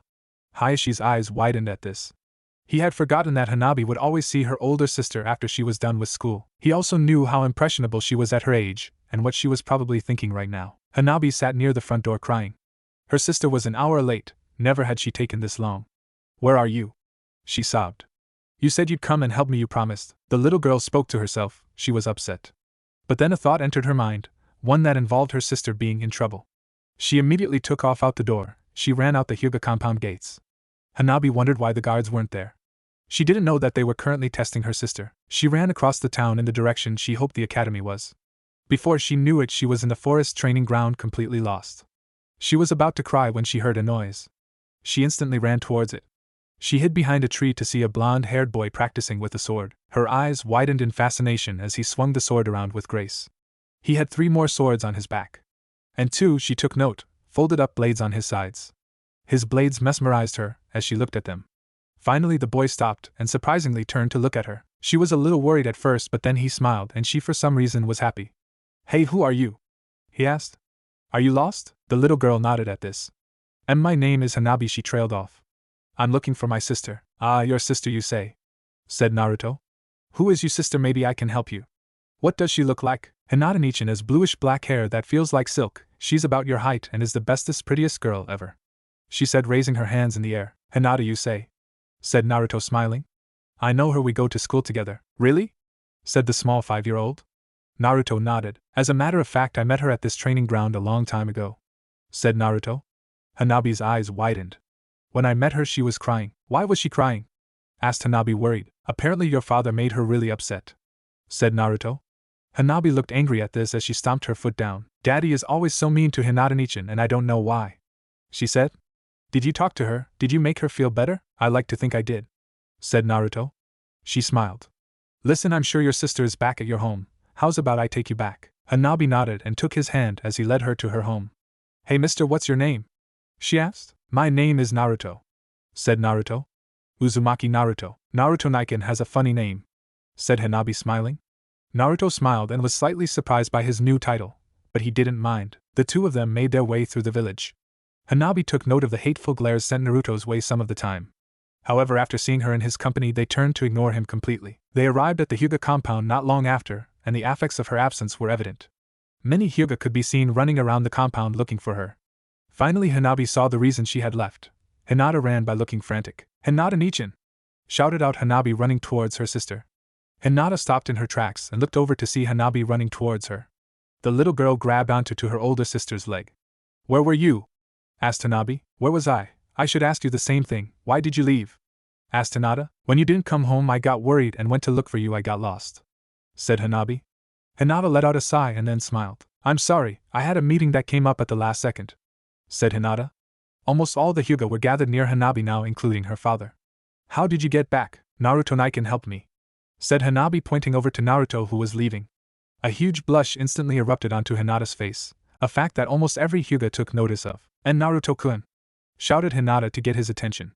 He turned around and smiled and gave a wave at the Hyuga clan before turning to leave again. "Thank you?"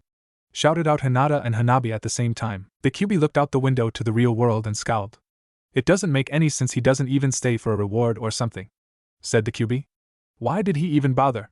With all the members of the clan searching, it would have only taken an hour or so to find her." The Kyuubi decided to go to sleep after that to ponder her thoughts. The next day of the day had come, and now they would all be sorted into teams.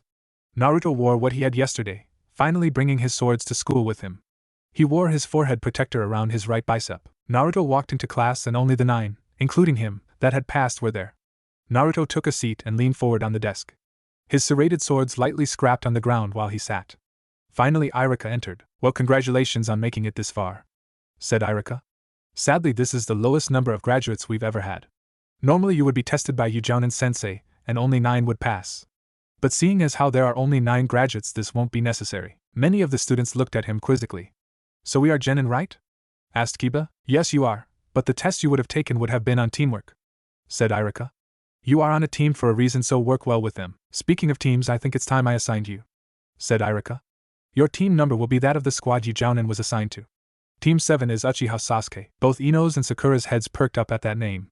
Haruno's Sakura let out a huge cheer at this. And Uzumaki Naruto. Sakura's cheer died down at that name as she looked over at the blonde.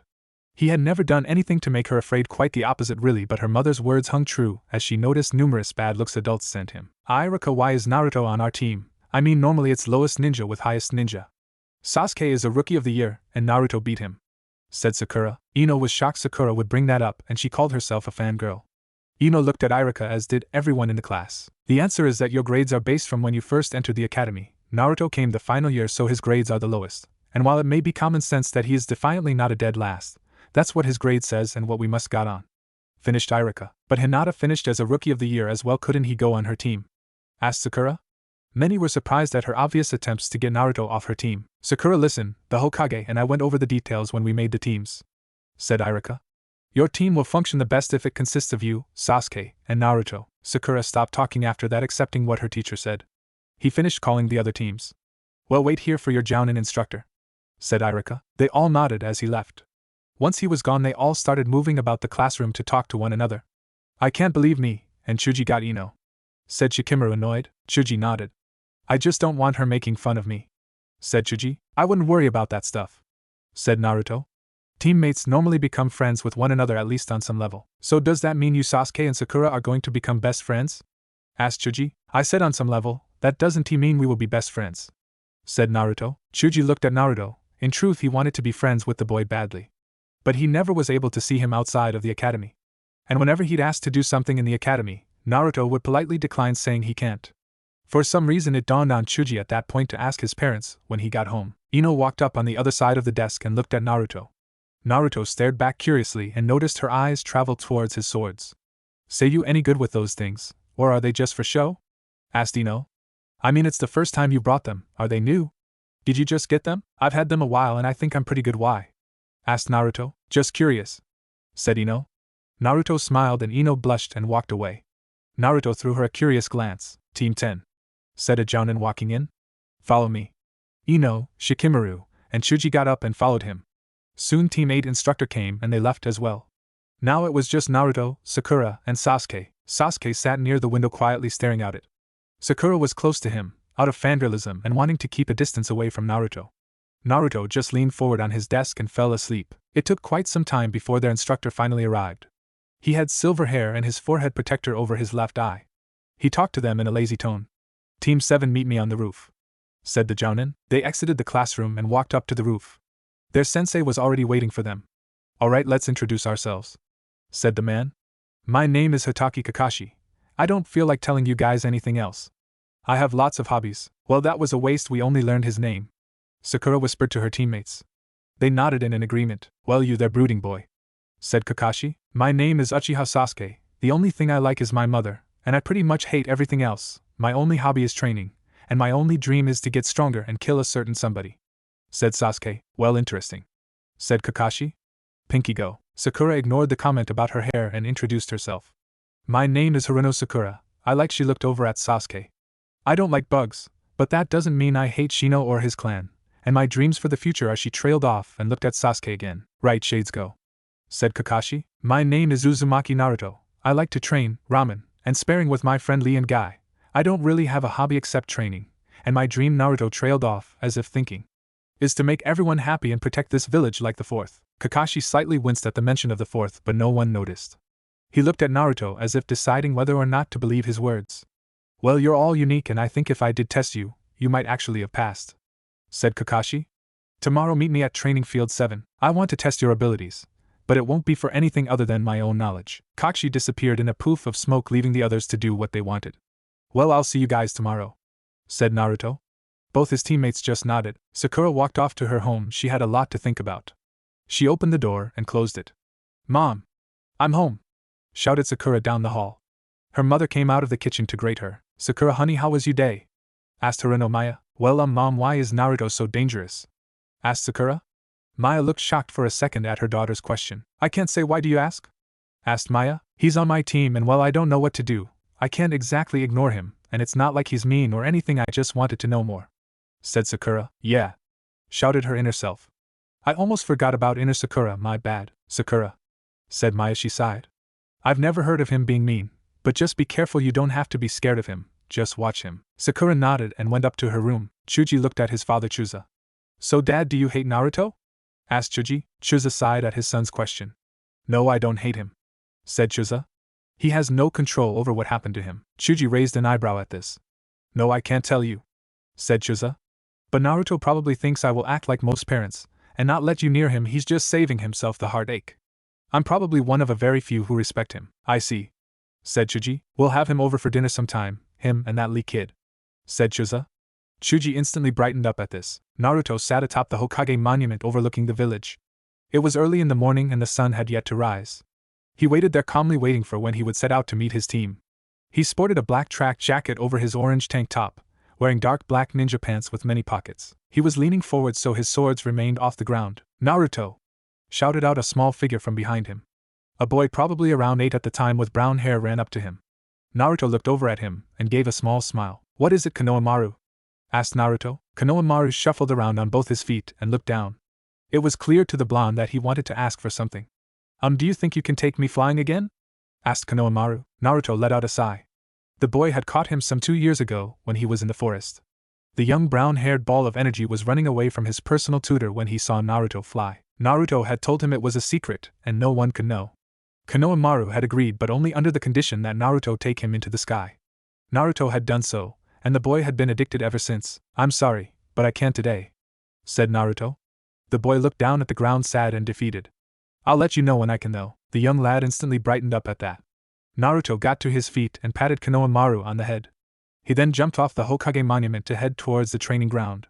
He landed with a loud crash, creating a small crater. Nobody was up at this time, so he was not worried about being seen. He began to walk away but looked back at the crater. It amazed him to no end how he could fall from heights far greater and still only feel the smallest of tingles when he landed. His body seemed to be built for that sort of thing. He waved to Konohamaru, who was jumping for joy and shouting out to him in excitement. Naruto arrived at the training ground and awaited his teammates. Both of them weren't there yet, so Naruto practiced going through his sword steps. He was there for about an hour before Sasuke and Sakura finally showed up. All three of them waited there. Sasuke looked like he was sleeping, Sakura was trying to scoot closer to him, and Naruto just continued to practice. This continued for about 3 hours before Kakashi finally showed up. Sakura and Sasuke sent him glares for being late. Naruto just expected it. He had never met Kakashi before, but the man was often talked about by Guy as his hip rival. His tardy record was one of the many things that Guy would tell him about. Alright, let's get started, said Team 7 Sensei. Sakura, I want you to spar with me. Show everything you know to me, don't hold back. Sakura got up and nodded at the jounin. Kakashi pulled out his perverted book. She took the academy taijutsu stance, and Kakashi began to study her, looking for flaws. Her stance is full of flaws, but not any more than is expected from someone fresh from the academy, thought Kakashi. Sakura ran towards him, throwing kunai as she went. Kakashi lazily caught them and waited for her to get closer. He studied her movements as she threw a punch. He easily caught it. Suddenly he saw Sasuke jump up from behind her. His eyes widened only slightly as he let go of her. He sent a kick at Sasuke only to see it go right through him. He looked over at the tree and saw Sasuke still sitting there. Oh, I see, pretty clever, creating a bushin and using genjutsu to make it look like one of her teammates, thought Kakashi. Pretty impressive to weave an illusion around the normal bushin. She defiantly has talent in genjutsu. Kakashi decided he had probably already seen all she could really offer. Okay, Sakura, that's enough. Sasuke, you're up. The young Uchiha came forth and took his own stance. Unlike Sakura's, it was not the academy style, instead it was the classic Uchiha style. Kakashi put his book away, deciding to take this fight more seriously. Sasuke ran towards him at an evenly fast pace, just a little quicker than Sakura's. By his slow movement I say he is wearing weights, thought Kakashi. His eyes wandered to the white armbands and leg bands with the Uchiha fan on them. His eyes widened. I don't believe it, Mikoto gave him the Uchiha weights already. If he doesn't take them off, he should definitely be at Chunin level by the time of the exams. Sasuke jumped in the air and threw a spin kick at Kakashi. The jounin caught the leg with one hand. Sasuke spun around the other way to use his other leg for another kick. That leg was caught as well. Sasuke was hanging upside down in Kakashi's hands. The boy smirked and quickly formed seals. Kakashi's eyes widened. No way, he said to himself. Sasuke finished forming the seals and sucked in air. Katan, Kakaku no Jutsu, said Sasuke as he blew out a large fireball. Kakashi let go of Sasuke and backpedaled away. He jumped in the air and completely avoided the fireball. Sasuke was about to throw some kunai at him while he was in the air, but before he could blink, Kakashi was behind him with a kunai to his neck. Very impressive, Sasuke, said Kakashi. He sent a look towards Naruto, signaling him to come for his turn. Naruto walked into the field a good distance away from Kakashi. Before he could even get in his stance, he saw Kakashi blur. He immediately tried to turn around, but the jounin was too fast for him with his weights on. He looked in Kakashi's visible eye and saw it narrow. Naruto felt the grip tighten and knew Kakashi was trying to break his arm. Naruto slapped the front of his belt, which was attached to the switchblade holders. The blades flung backwards, being propelled through the air as they unfolded as if on springs. Kakashi was forced to let go and jumped back. The blades were still coming at him. He was about to jump up more to avoid them when he saw two clones appear and grab onto a blade each. Kakashi's eye narrowed. The two clones engaged him, and he was forced to dodge. He tried to throw a punch to make the clones disappear, but the clones used the flat of the blades and blocked the blows. Because they were real swords and not some shadow-copied weapon, they were able to take the blow, preventing the clone from disappearing. Kakashi saw three more clones appear and take a sword each from Naruto's back. Naruto himself took out the main blade. The clones surrounded Kakashi, each brandishing one of the weapons. Kakashi's eyes widened yet again that day as he saw them take a familiar stance. Mikazuki no Mai, said Naruto and his clones. The illusion took effect and they all charged forth, hitting Kakashi simultaneously. Fear went in the blonde's eyes, not that anyone could see it with the sunglasses, as he thought he killed his sensei. However, Kakashi poofed into a log. Naruto felt something sharp pointed at his neck and he cancelled out his clones. Naruto put the main blade away and looked up at Kakashi. Where did you learn that technique? Asked Kakashi accusingly. The Hokage gave me a scroll that he wanted me to learn from, said Naruto. That was one of the jutsu. Kakashi's eye narrowed. He looked at his team and put on his mask of indifference. You all did rather well, said Kakashi.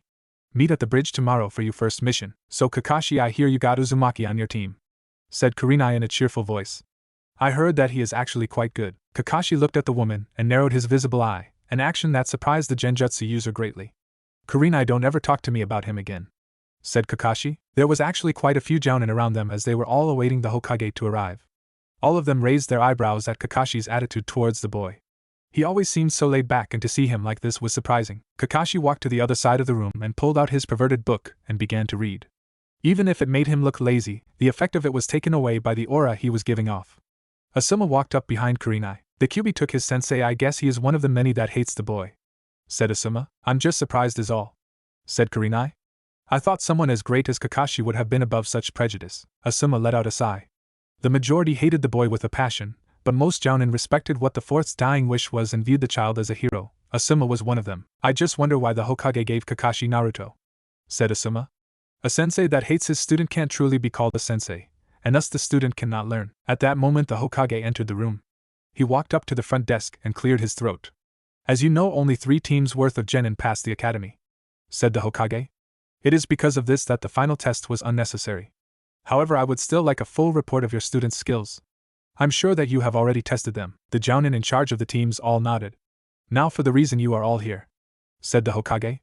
The Kazekage is coming to Konoha sometime today, and bringing his son with him. Everybody listened intently at what was to come next. It was most likely something quite political.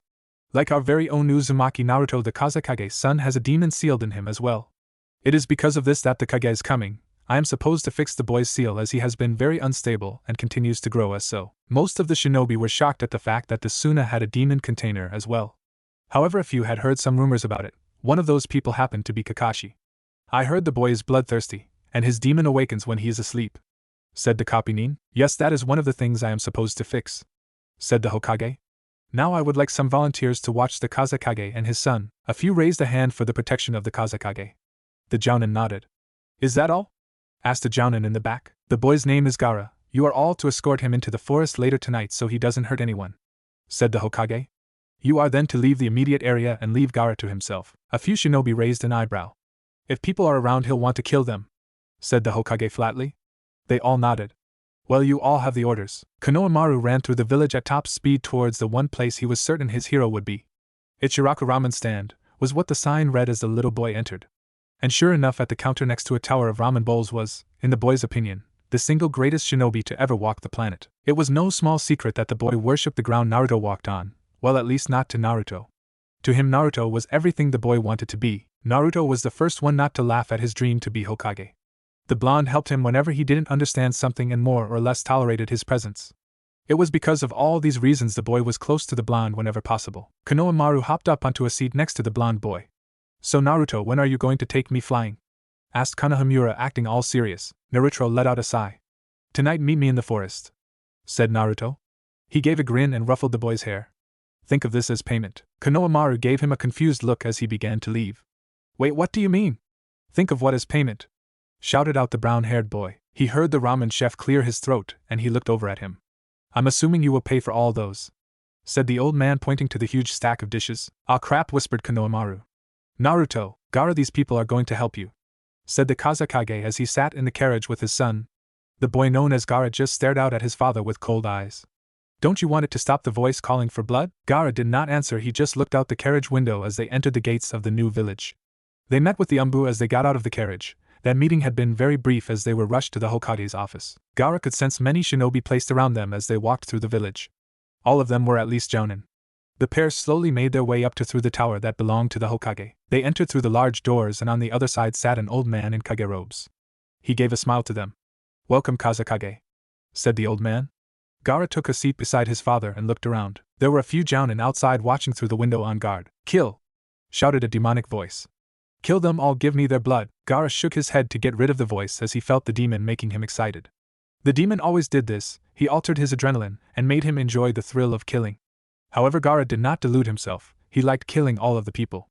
It's what they all deserved in his opinion for doing to him what they did. Love thyself and only thyself. That was his motto. He would have killed his father long ago if not for the man's strength. Give me blood! Shouted out the voice in his mind. The old man looked at the boy's seal and sighed. I can fix it, but it will take some time, said the old man. I shall have everything ready by tomorrow. Your son will have to stay in the forest tonight for his safety and our own. Kill him, sang the demon in his head. Gaara nodded.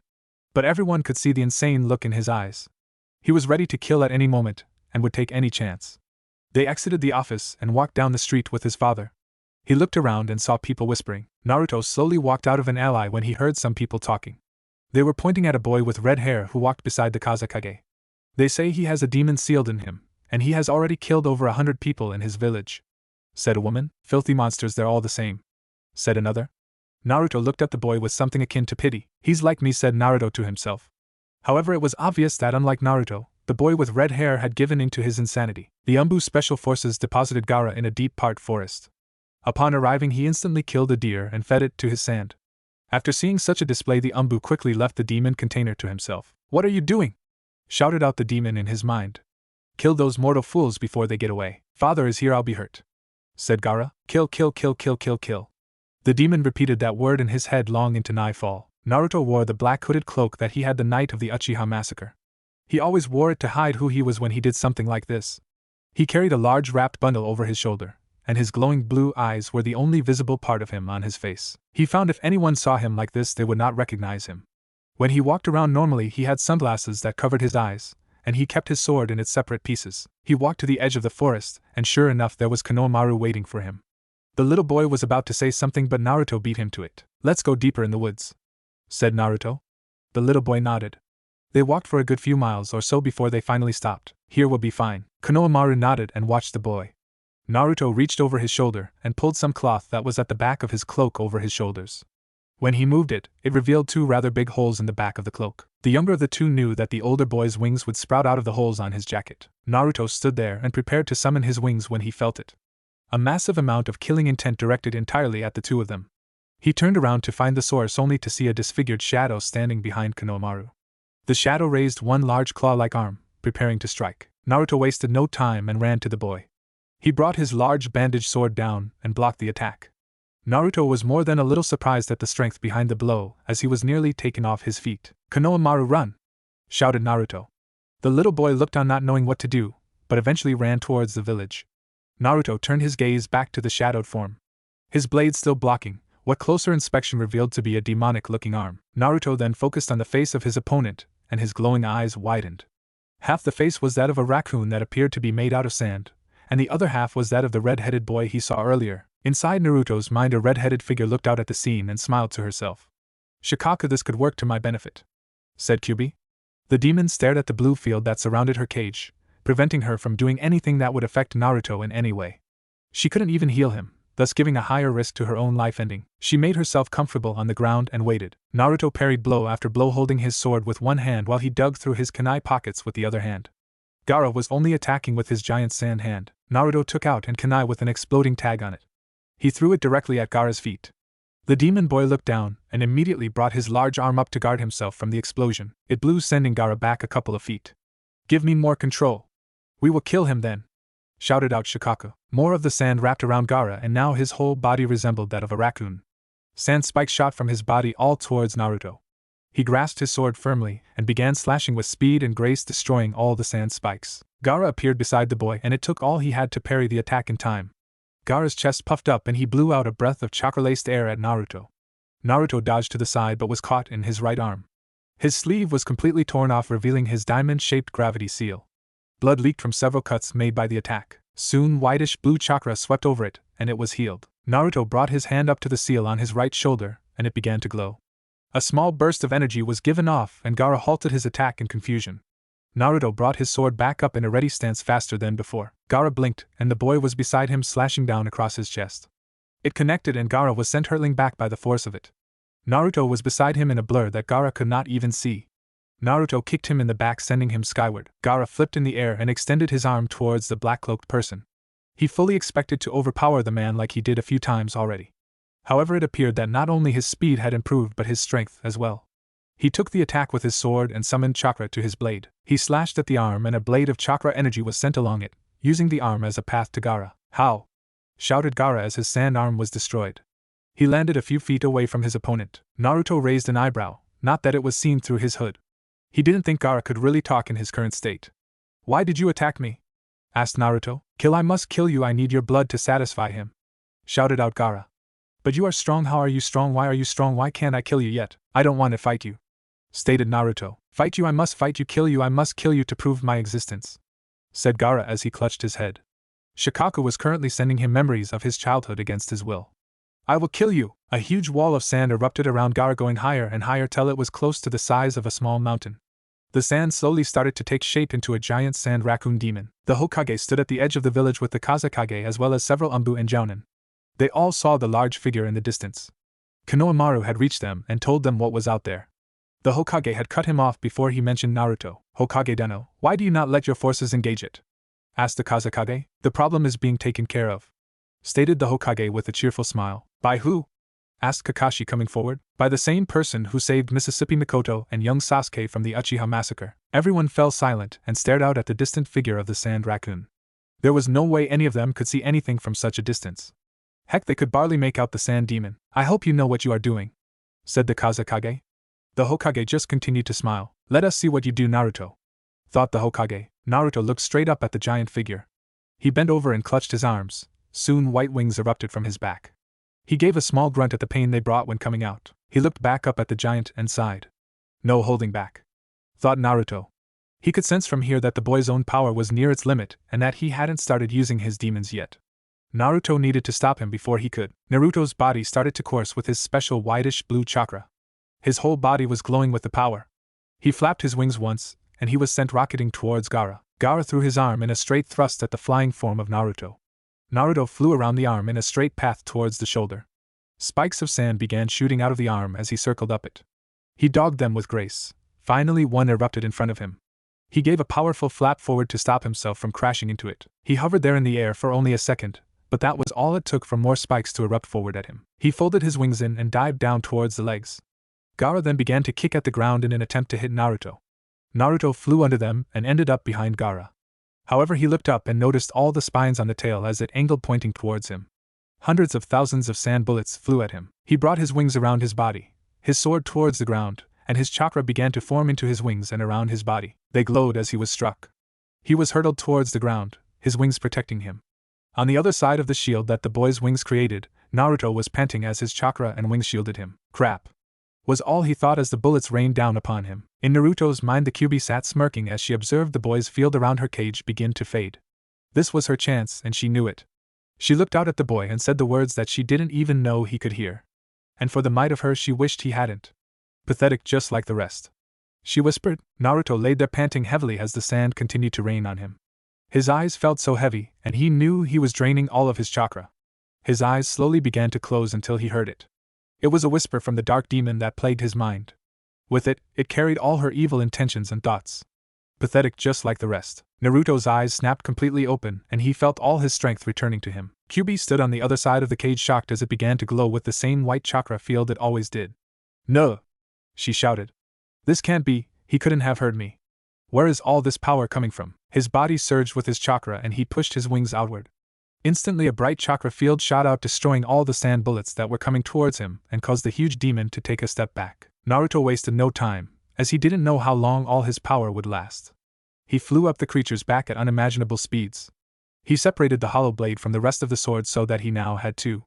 Spikes shot up from the demon's back trying to stop him.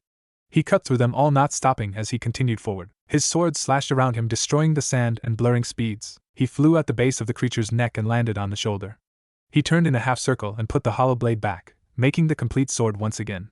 He then spun fully around as his blade pulsed with almost all of his chakra. He slashed the air at the sand neck of Gaara. The giant raccoon's head was taken clean off by the glowing energy blade that shot out of Naruto's sword. The effects were instant as the entire body crumbled. Gaara slammed into the ground, and Naruto gently landed as he flew down. Gaara stared at him, Naruto's face completely hidden, and all that showed was his intense eyes. He spread his wings out and walked forward. Gaara wanted to do something, anything. But he had used up all his chakra. He couldn't even summon his demon because he didn't have the energy to do his forced sleep technique. How? Asked Gaara. How could you beat me? Because I wouldn't allow myself to lose, said Naruto. Gaara just stared at him. I needed to protect this village, so you wouldn't destroy it. I to bear a demon. Gaara's eye widened in surprise, then in anger.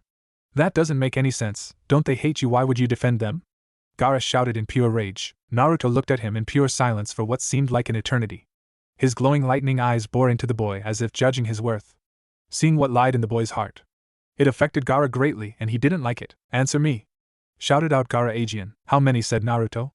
Gaara looked at him confused. How many have you killed, Gaara, with your demon? How many hundreds died?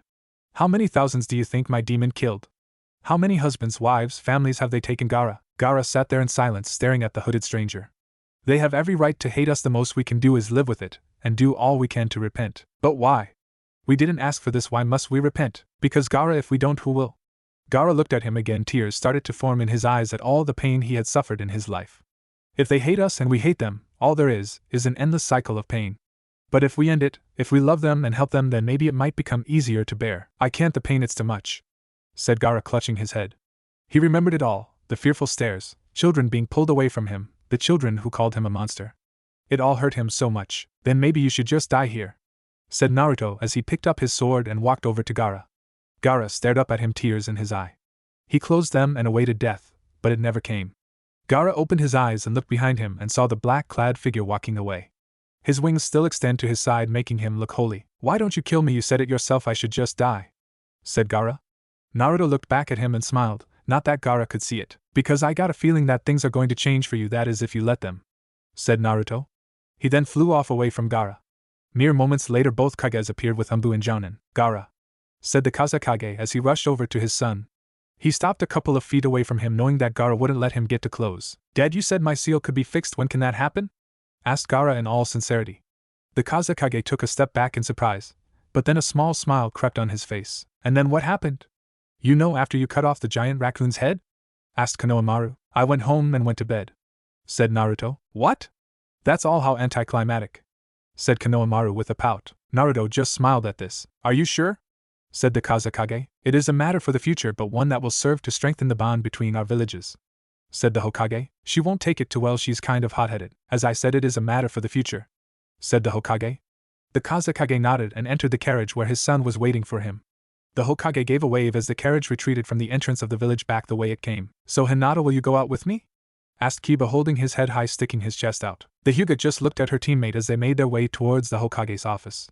I'm sorry, Kiba-kun, but there is someone I already like, said Hinata. Kiba hung his head low, but then brought it back up with determination in his eyes. It's that arrogant Sasuke, isn't it? Said Kiba. I swear I'll throttle him. Hinata began to giggle. No, I'm sorry, it's not Sasuke, said Hinata with a smile. Kiba suddenly looked very confused. Why, if not Sasuke, then who? I'm sorry, but at the risk of you attempting to throttle that person, I think I'll keep it a secret, said Hinata. Kiba once again hung his head and fell back towards his other teammate Shino. I told you she wouldn't say yes, said the usually stoic boy. I know, but I couldn't resist, I mean, look at that ass, said Kiba, developing a blush and drool at the sight of his teammates behind. He was smacked over the head by his sensei that was currently behind the two of them. That's probably the reason she said no, said Kurenai. The team made its way up the Hokage tower into the mission debriefing room. Inside the room, Team 7 was waiting.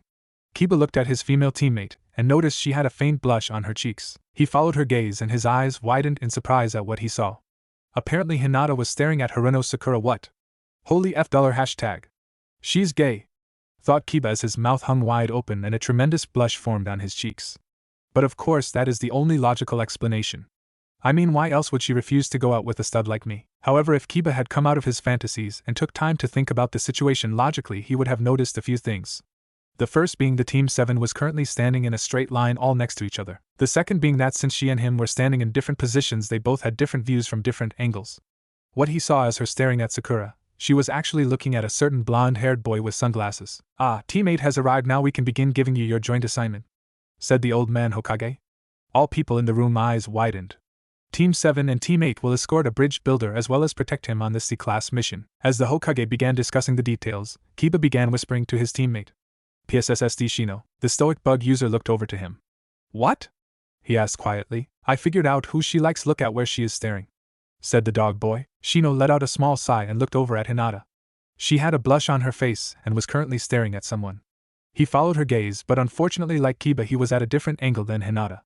That is why his eyes led him to the figure of Haruno Sakura. Shino's eyebrow rose an inch, and he gave a look of what people could only guess was confusion. I don't understand, he admitted. Dude, she's a lesbian. What? Holy F $! He shouted out. In that instance the whole room became silent, and all eyes were on him, wide as dinner plates. Many a mouth hung open in sheer surprise. Sorry, I just realized something that is rather surprising, said Shino. If it weren't for his collar, everyone would see that he was blushing red. Okay, next time don't let it disturb the meeting, said the Hokage. The old man finished his briefing on the mission, and an old drunk man walked in. What? He said.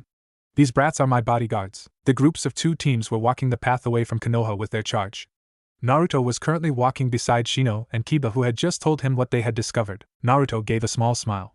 One cannot control the will of the heart, he said. What? That's it, we got to do something, shouted out Kiba. What? Why? I mean, if she likes another girl, then we should be supportive, said Naruto. It's not that, idiot, he shouted. I mean, the problem is Sakura. She is a diehard Sasuke fangirl, and poor Hinata will get her heart crushed by her. Kiba had tears running down his face as he said this. However, the sad effect was ruined by the fact he had the most perverted blush on his face and was slightly drooling. The prospect of hooking those two up is what excites you, yes, said Shino. I see, that's why he's so dedicated. Kiba-san is a pervert, stated Naruto. Shut up, I'm only thinking of their well-being, and yes, if I can get something out of this it would be nice, said Kiba. Count me out, said Naruto walking away. I will not help as well, said Shino going with Naruto. Fine, I'll do it myself, you'll help me, right boy, said Kiba to his canine friend. All he got was a bark in response. Kurenai was currently in step beside Kakashi. She was staring at the back of Uzumaki Naruto as he walked beside her student Shino. Kakashi, I have to know, she started. If given the choice, would you let him die? Yes, responded Kakashi. Then I have no respect for you, said Kurenai as she walked ahead of him. Kakashi's face remained passive as he shrugged off her comment. To him it was an unimportant statement. They arrived in the country the next day, but they were still a couple of hours away from where Tazuna lived. They walked the path down the forest on guard, each of them noticing something wasn't right. A mist set in over the travelers, taking away their ability of sight. Everyone on guard, ordered Kakashi. Well, copy Nin Kakashi, this is an honor, said a slightly demonic-sounding voice from the mist. Suddenly the sight of several shinobi with their hiates slashed through appeared before them. On a tree branch another appeared carrying with him a large sword. Zabuza, demon of the mist, said Kakashi. My, you've heard of me, what an honor, he stated. Naruto drew the main blade from his back as he and the others surrounded Tazuna. Each of them took on a different defense. Kiba had his nails brandished like claws, Shino had his bugs being scattered through the air, Hinata was in her family's stance waiting. Sakura and Sasuke both had kunai in hand ready for the attack. Ha, how amusing, said Zabuza. The demon tilted his head in the group's direction, and several of the missing Nin attacked. Kakashi was about to intercept them when Zabuza blurred into his vision.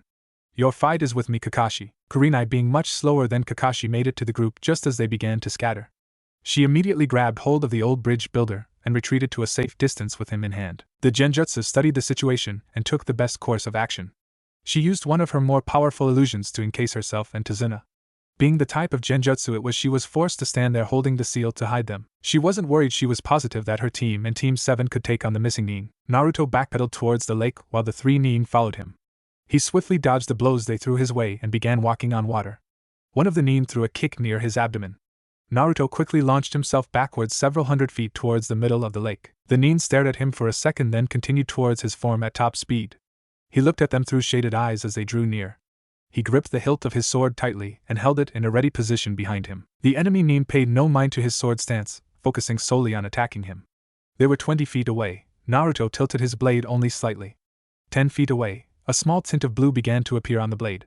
5 feet away, Naruto leaned forward a couple of inches and slashed his blade horizontally in the air. There was no surge of chakra, no huge explosion, no blinding light, nothing. Still 5 feet away, the forms of the enemy Nin lied on the surface of the water.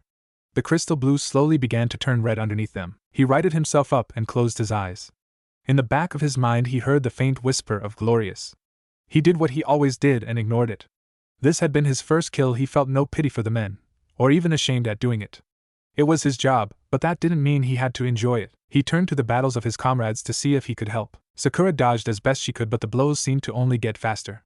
She was wearing out, and she could tell her opponent was just toying with her. He kicked her in the stomach, sending her skidding back on the balls of her feet. He charged again and thrust a claw-covered hand at her face. She managed to dodge but fell on her back.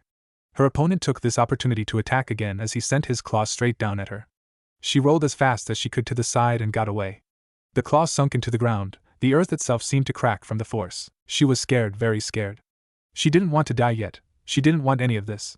The Nin straightened his posture and leaped at her again. This time she couldn't move. She closed her eyes out of reflex and felt hot warm liquid stain her face. She was smart. She knew the blood wasn't her own. She didn't need to open her eyes to tell herself that. What kept her in her own little world was the thought of what she would see when she opened her eyes. She didn't want to. Oh God, how she didn't want to. But the fact remained that she had to, and with her being a bookworm, she had to go with the facts. She slowly opened her eyes and let them adjust to the light. She had been closing them so hard that it was hard for her to see. She saw the bloodied heap of the enemy Nin on the ground. The life-giving liquid stained the dirt and seemed to flow towards her. She felt her body begin to shake and a sick feeling well up in her stomach. I'm not ready for this was all she could say to assure herself. She held herself as her eyes traveled to her blonde teammate who held a bloody sword in his hand. The red substance slid off his blade into the puddle that was its source. With every ripple caused by every drop, her heart hammered in her chest. She looked at her teammate as he slowly turned towards her. She felt the fear that had been built into her ever since her mother said her words of caution. The sight of him with a bloody blade was far scarier than anything she could have felt from the now dead Nin. He flicked his wrist, causing the remaining blood to shoot off his sword. She was trembling so hard it was as if the earth was moving. He took a step towards her, and she moved her hand back, attempting to crawl away. She couldn't take her eyes off the dark shades that covered his glowing orbs. Why am I so afraid of him? she questioned. He saved me, he doesn't want to harm me, so why? She began to pant heavily as if gasping for air. His tall form made its way directly in front of her. He shoved his sword into the ground beside him. Sakura flinched as it entered the earth. Her body remained shaking, tears were unconsciously forming in her beautiful green eyes. And then time froze for her as arms clad in black were wrapped around her. Her body remained fixated in a statue-like position as her head rested on his shoulder. Her mouth was open only slightly and tears streamed down her cheeks. Sakura said, a warm, gentle voice. I'm sorry you aren't ready for this. He pulled back only slightly and stared at her. His hypnotic glowing eyes were now visible to her. She stopped shaking, she stopped panting, and she stopped crying. She just stared out, mesmerized by those glowing jewels he called eyes, and it was the sight of them that brought back the memory of what she felt before she became afraid of him. It was the same feeling of happiness she felt when he saved her from the bullies. He placed his shades back on, and she felt herself shift as if she had moved. Kurenai-sensei, said Naruto. Sakura looked around, wondering when they got to the Genjutsu Jounin and their charge. The Jounin's red eyes widened at the sight of him. Please watch her, she's not ready for something like this, he said as he walked out of her illusion. Naruto looked straight out at the lake. Kakashi remained unmoving in the glowing water prison. The demon chuckled wildly with one hand on the prison. The Genin only moved his head to look at his captor. He looked at the Genin, all still engaged in their own battles. He didn't see Kurenai, so he assumed she was covering herself and their charge in a powerful genjutsu. His Sharingan then rested on the form of the only person he could claim to hate. Naruto stood at the edge of the lake staring out at them. He held his main blade in his right hand as he slowly walked out on the water. The Jounin's eyes widened at his show of the water walking technique. Zabuza only chuckled as the boy grew closer. He formed a single seal and a water clone rose to the surface of the lake holding the menacing sword of the demon. The clone walked forward to the blonde, showing every bit of arrogance that belonged to its creator. It slammed its sword in a downward arc straight on Naruto. Naruto brought his sword up at shocking speed. The main blade split open down the center and blocked the edge of the opposing sword with its tip. The clone appeared to be struggling to move its blade down, while Naruto remained unmoving. He pushed the sword up, causing the clone to go off balance, and in the moment it burst back into its element. Zabuza's eyes were wide. He had just barely caught a glimpse of the boy's slash that had destroyed his clone. He placed himself in the ready position, all while keeping Kakashi at bay in his self-made prison. So one of the babies knows how to play the game, he said with every hint of killer inter he could muster. Naruto's face remained stony as he stared at his opponent. Zabuza stared into the shaded sunglasses, trying to get a feel for what the boy was thinking.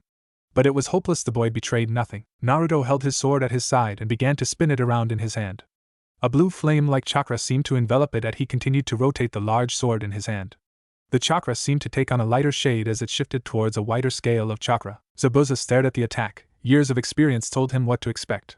He knew by the amount of chakra being gathered that the technique was a long-range one. He reinforced the prison with his chakra and got ready to move. However, he was shocked to see the boy blur right in front of him. His glowing blade held behind him as he brought it down in a swift arc aimed directly at the demon's sword. Zabuza put his full guard into the blade as he blocked it, but it was of little use. The tremendous amount of chakra that the boy had gathered shattered his sword. Zabuza used his speed to jump away as the blade continued downward to where his right arm would have been. The water of the lake parted as if divided in two as the chakra was released. Zabuza was in a state of shock as he stared at the damage done by the attack.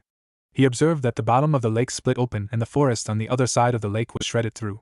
He was only further surprised when the Genin appeared in front of him. It wasn't hard for the missing Nin to weigh his odds at this point. He kicked off the lake and sent himself rocketing back. He gave a whistle, which was the order to retreat. His partners looked up from their own battles. Very few of them remained. They all left with their master before anyone could say anything. Kakashi let out a sigh of relief as they left. He turned to see the prone form of Naruto lying on his back unconscious from chakra exhaustion. He stared back at the parted lake, seeing that it had yet to take back its original form. Kakashi threw a look of disgust at his unconscious student. I guess the Kyuubi would have plenty of chakra to spare to make that attack, he thought to himself with another look of disgust. The genius Jounin walked past his form, leaving him there in the water. Luckily for Naruto, Kurenai came and picked him up before they left for their charges home. Naruto sat with his legs crossed in the middle of a dank sewer-like room in front of a cage. On the other side sat a red-headed girl, who looked around 12. She lied there sprawled out on a blood-red couch. Despite her appearance of age, she was fully developed. You are a fool, she said bluntly. My power will allow you to awaken in a matter of seconds, but if you continue to keep me cut off, it could take days for you to heal on your own. The Kyuubi was taking great pleasure in him being there. The dark smirk on her beautiful face only showed how truly ugly she was on the inside in Naruto's opinion. Despite that he could see her face, his gaze was actually elsewhere. He was looking at the inside of her cage with glazed eyes as if in deep thought. The Kyuubi gave out a small huff in annoyance at the fact that he wasn't listening to her. Oh, how she longed to make him angry, to show his rage to her to know that she was causing him to suffer. Yes, she had a sick sense of what she found enjoyable. The only thing she actually did find nice was when he had killed those Nin. She hadn't seen blood in a long time, not since her vessel had wandered through the bodies of the Uchiha district in the massacre. Even then this was better because he was the one that caused the blood. You humans are such filthy creatures, she said. The only thing that I enjoy of your kind is that you seem to be good at taking each other's lives in glorious displays of blood. She looked at his still form to see if she could get a reaction, but it appeared he wasn't paying attention to her. This annoyed her. Naruto kept his gaze away from her, looking in her cage, completely ignoring her. Who are you? He said, not taking his gaze away from wherever it was he was looking. With those words the Kyuubi snapped. Her chakra surged on the other side of the cage, as she took on her true form, her demon form. She glared at him with piercing red eyes, growled viciously at him. She grinded her large sharp teeth, wanting to tear through him. Naruto didn't even look at her, even though she was right in front of him. His gaze was past her, not making eye contact. You insolent mortal scum! She roared. You ask who I am? I am the one who will take great pain in your suffering, the one whose name is feared throughout, and the greatest of all demon. I am the Kyuubi no Kitsune. I know that, but that's not what I wanted to know, he said. The Kyuubi just stared at him, and for the first time in her immortal life she was confused. She was about to give a mocking response when the blonde finally looked at her. His glowing blue orbs froze her in place. She had never thought such a trivial thing as a pair of glowing blue eyes could stun a demon of her caliber. His eyes that glowed with such a brilliant radiance held a heartbreaking wave of sadness. She didn't know why, but for some reason she felt something in the pit of her stomach. She wasn't positive of what it was, but perhaps it was something akin to regret. But then she laughed at the idea. However, anything she could be thinking or feeling remained undetectable behind her rage-like exterior. Naruto stopped looking at her and continued to stare in the cage. Brat, your question makes no sense, was all she said. Then I guess there is no point in my being here, he said. The Kyuubi's eyes widened in exploding proportions in sheer surprise as his body blurred out of existence as he woke up. How is he waking already? Was all she could say. He slowly opened his eyes and was greeted with the sight of a red-eyed woman. He brought his hand to his face and found that his sunglasses were securely in place. Well, now this is a surprise. You should have been out for a couple of weeks with all the chakra you used, she said. Kurenai-san, how long was I out? He asked. Only a day, was her response. Naruto's eyes widened in surprise. A lot has happened in that very short amount of time. Kakashi is currently training your other teammates in the tree climbing exercise. Since you know water walking, it would only be a waste for you though. Was anybody worried? He asked. He didn't know why her answer would mean so much. Maybe it was the confirmation that he had formed at least some sort of bond with these people. However, he never expected what came next. Of course they were, she shouted, surprising him. Hinata stayed by your bedside all night. Sakura was in tears, saying something about being sorry. Kiba and Shino visited almost every hour, and Sasuke would have come if Kakashi didn't take him for private instruction. Naruto looked at her thoughtfully for a moment. Kakashi was worried too, lied Kurenai. She didn't know why she had said it, but she didn't want Naruto to know Kakashi hated him. Kurenai-san, it's okay, I know how he feels, said Naruto quietly. Kurenai looked shocked for a moment, then gave a small nod. My team is currently guarding Tazuna right now. Zabuza won't be back for a while since you broke his sword, she said. We estimate it will probably take him around a week or so to fix it. Oh, I see. Anything else interesting happen? Well, Kiba snuck some adult pictures of some Konichi into Sakura's backpack, said Kurenai. I don't know why he did it, but Sakura thought Kakashi did it and called him a pervert. Naruto began laughing rather hardly at hearing that. He is trying to hook up Sakura and Hinata because Hinata has a crush on Sakura, said Naruto, doing all he could to hold in the remaining chuckles. Kurenai raised an eyebrow. What on earth would give him an idea like that? She asked. He said he saw her blushing like a mad woman while looking at Sakura at a mission briefing, said Naruto. Kurenai brought her hand up to her face and began shaking her head in minor annoyance. That idiot, was all she thought. Kurenai had seen the blush too. However, unlike both of her young male charges, she had the correct standpoint, and thus saw her staring at Naruto. Add that to the fact that she could tell that Hinata had a crush on him, and it proved that Kiba was sorely mistaken with his assessment of the situation. Sakura was becoming extremely paranoid with Kiba now. First, she had found rather inappropriate pictures in her backpack that she had first thought Kakashi put there. However, on closer inspection she found white dog hair among them. Next had been when he pushed Hinata on top of her and ran away saying it was an accident. After that it had been when he told her that they were all going out for a picnic, and when she showed up it was only she and Hinata. That one wouldn't have been so bad if it wasn't for the fact that the picnic basket was filled with things not meant for children instead of food. Then there were various other things where he had forced her to sit with Hinata during the few meals they had had. They had been at Tazuna's house for about 4 days now. Naruto had woken up 2 days ago. And in that short time she came to the conclusion of 2 things. 1. Kiba was a pervert, and 2. He wanted something to happen between her and Hinata. Kurenai walked up to her with Hinata in tow and motioned for her to follow. They came near the river before the Jounin would speak. Now I'm sure you've noticed the rather odd behavior of Kiba as of late, she stated. Both the girls nodded. Well, now let me explain a few things. Kiba sat on a tree stump in the woods trying to think of new ways to get Sakura with Hinata. He was brought out of his planning as said girls walked out of the foliage in front of him. His heart was sent racing at what he saw. Sakura was standing directly behind Hinata with arms folded around the Hyuga girl. One arm went over her shoulder and rested on Hinata's chest, giving the effect that she was almost holding the other girl's breast. Her other arm was wrapped around her stomach, and her chin was on Hinata's shoulder with their cheeks touching each other in an all-too-comfortable way. Kiba was blushing insanely, and he was doing all he could to keep the blood from coming out of his nose. Kiba-kun, said Hinata sweetly, letting herself go deeper in Sakura's embrace. We just wanted to thank you. Yes, said Sakura, looking at Hinata with a hint of lust in her eyes.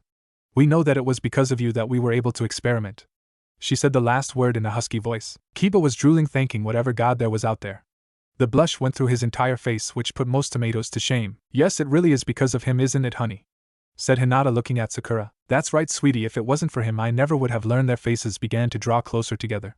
Kiba's mouth dropped wide open, and before he knew it he was sent flying back unconscious as a massive nosebleed marked his trail. He awoke several hours later naked, tied to a tree. The word pervert was on his head in ink. A note was hanging on a string in front of him, and he read, Dearest Kiba, being a pervert is very unhealthy, and I assure you that there is in fact nothing going on between Sakura and me. That's right, dog boy, so don't try any of your little schemes, because if you do we'll neuter you. Sakura and Hinata. Naruto calmly walked down the steps. Kurenai had left his room hours ago. During his time alone he rested and sorted his thoughts out. His body ached as he made it to the bottom of the stairs. He was still feeling the effects of the chakra exhaustion. Shino was in a chair not far away staring out the window. Where is everybody? Asked Naruto. Shino turned to him. We finished our guard duty for the day, said Shino. When the bridge builder came back his family went shopping. Everyone went with them. And you didn't? Asked Naruto, curious. I figured you would like an explanation, so I stayed, said Shino. Naruto gave a small smile at that.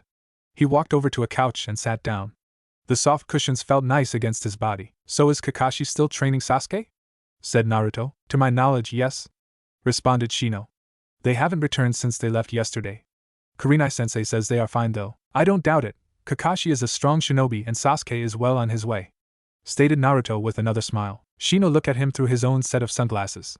His stare was intense, and Naruto had started to think he had upset the boy. You are a very strange one, said Shino. What do you mean? There was another silence between the two of them, as Shino seemed to be arranging his words carefully. Your sensei hates you, he said flatly. I know, was all Naruto said. Shino raised an eyebrow. Why? Because to him I'm just a reminder, said Naruto. Shino moved in his seat uncomfortably. He could see that the topic of conversation should stop. I'm sorry, don't be, said Naruto with a wide grin. I'm used to it, and you've done nothing wrong. Shino nodded. Except call me strange. Shino's sweat dropped. Well, my bugs tell me your chakra is different. Naruto got up and stretched. Different? Different as in bad or evil? Asked Naruto with a small frown. Quite the opposite actually, they say it is calming. Well, I'm glad something likes me. Naruto walked over to Shino and held out his hand. It was nice getting to chat with you, Shino. I hope we can work together sometime. Shino raised another eyebrow at the hand, but shook it a second later. Likewise. And with that Naruto left the house. The sun was rather bright as he walked out to the pier in front of the house. He stretched to get the remaining kinks out of his muscles. Naruto made his way up the dock and looked down at the cool reflective water below. The water was pure and clear, untainted by the troubles that seemed to possess the rest of the land. Soft footsteps fell upon Naruto's ears. Someone was sneaking up to him on the deck. He turned calmly and looked to see what it was. A small boy stood in front of him, his eyes curious and confused. You're pretty good, said the boy. Naruto raised an eyebrow as the child walked closer. May I ask who you are? The boy stopped and was silent for a little while before he spoke. I'm Inari. It's nice to meet you, Inari, replied Naruto with a smile. You wouldn't happen to be related to Tazuna, would you? Inari nodded. Yeah, he's my grandpa. Inari shuffled nervously on his feet as he looked down. I'm sorry, he said. Naruto looked very confused at this. For what? When your team brought you back I sort of told them it was useless and that you were gonna die anyway. Then I said a few other rather cruel things. Naruto chuckled at this. It sounds like you were scared. Inari looked surprised. You know you are a lot like her. Who? Asked Naruto a little more curious. That girl with the pale eyes. When I said those things she laughed and hugged me, said I didn't need to be scared, said Inari, wiping a couple of small tears from his eyes. She is real nice. Yes, I suppose she is. A small snigger came on Inari's face. She likes you. Naruto seemed to freak at this. Well, I would hope so. I thought we were becoming friends. No, I mean Shilo. Iner, I believe your mother is looking for you, said Shino, walking up to the two of them. Inari nodded and left the two alone. Shino looked back over to Naruto. He's right though, don't hurt her. Hurting people isn't something I do, said Naruto. Shino sighed and shook his head. The two of them walked back to the house. As they entered, Naruto immediately felt an icy glare upon him. He turned to see Kakashi enter the room. Behind him was Sasuke, looking rather worn out. He gave Naruto a small smile, then flopped on one of the couches. He felt another set of eyes on him and turned to see Kurenai giving him a soft look. Her team was currently discussing strategies on their next move should Zabuza attack. Naruto soon began to feel uncomfortable in the room. He could sense Kakashi's tension growing ever more violent. He reached a decision that he should leave. He turned to those in the room and gave a small bow. I'm going to go train for a while, he said.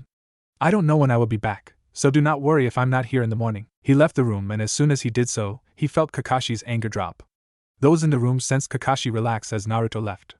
Team 8 silently grew angry with the man, while Team 7 tried to ignore their sensei's behavior. They looked around for Kurenai but found she was nowhere in sight. Naruto walked out to the forest. He was almost out of range of the house when he felt something wrap around him. It was not threatening in the least. It was warm and caring.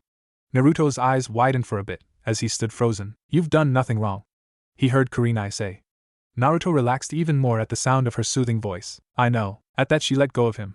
He took a couple steps away before turning towards her.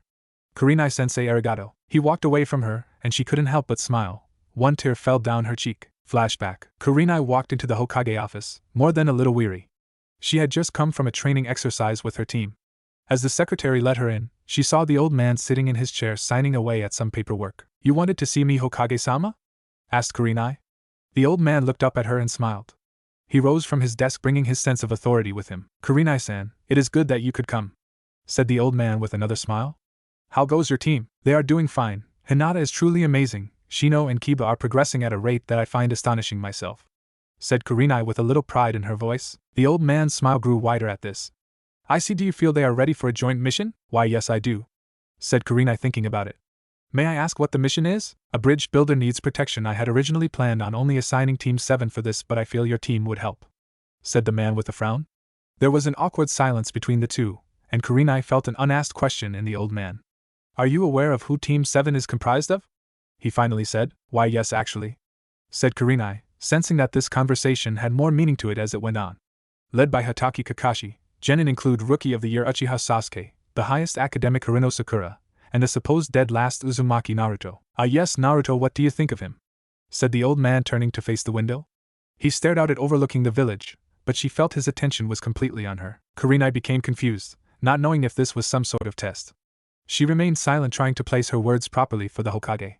The Hokage only heard her silence and sighed. She saw his shoulders sag and his head look down.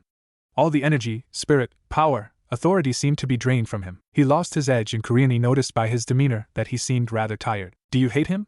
He asked, his voice cracking as he did so.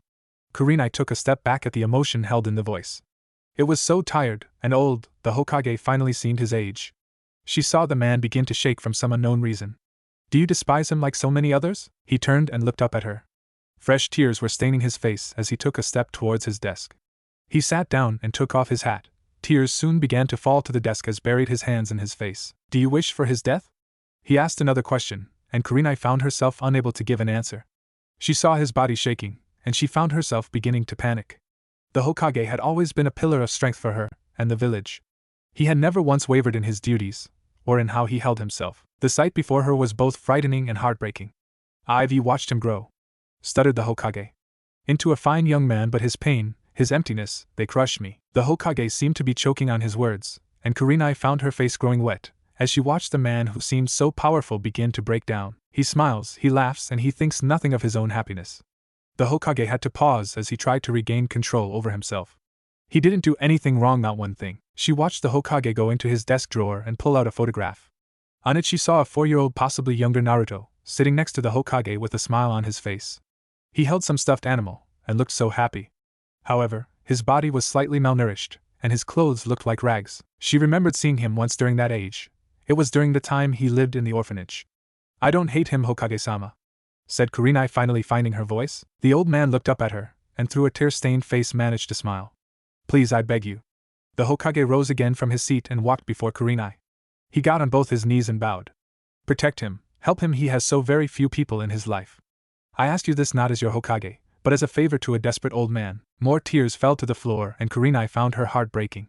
How long had her Hokage been suffering, keeping his pain for the boy hidden? How long has he felt the guilt, the hardships of leading a village that hated a boy he cared so much about? The man was on the breaking point, making his last desperate attempts to set things right. I promise you I will watch and protect Uzumaki Naruto. The man managed another weak smile, as more tears flooded through his tired eyes.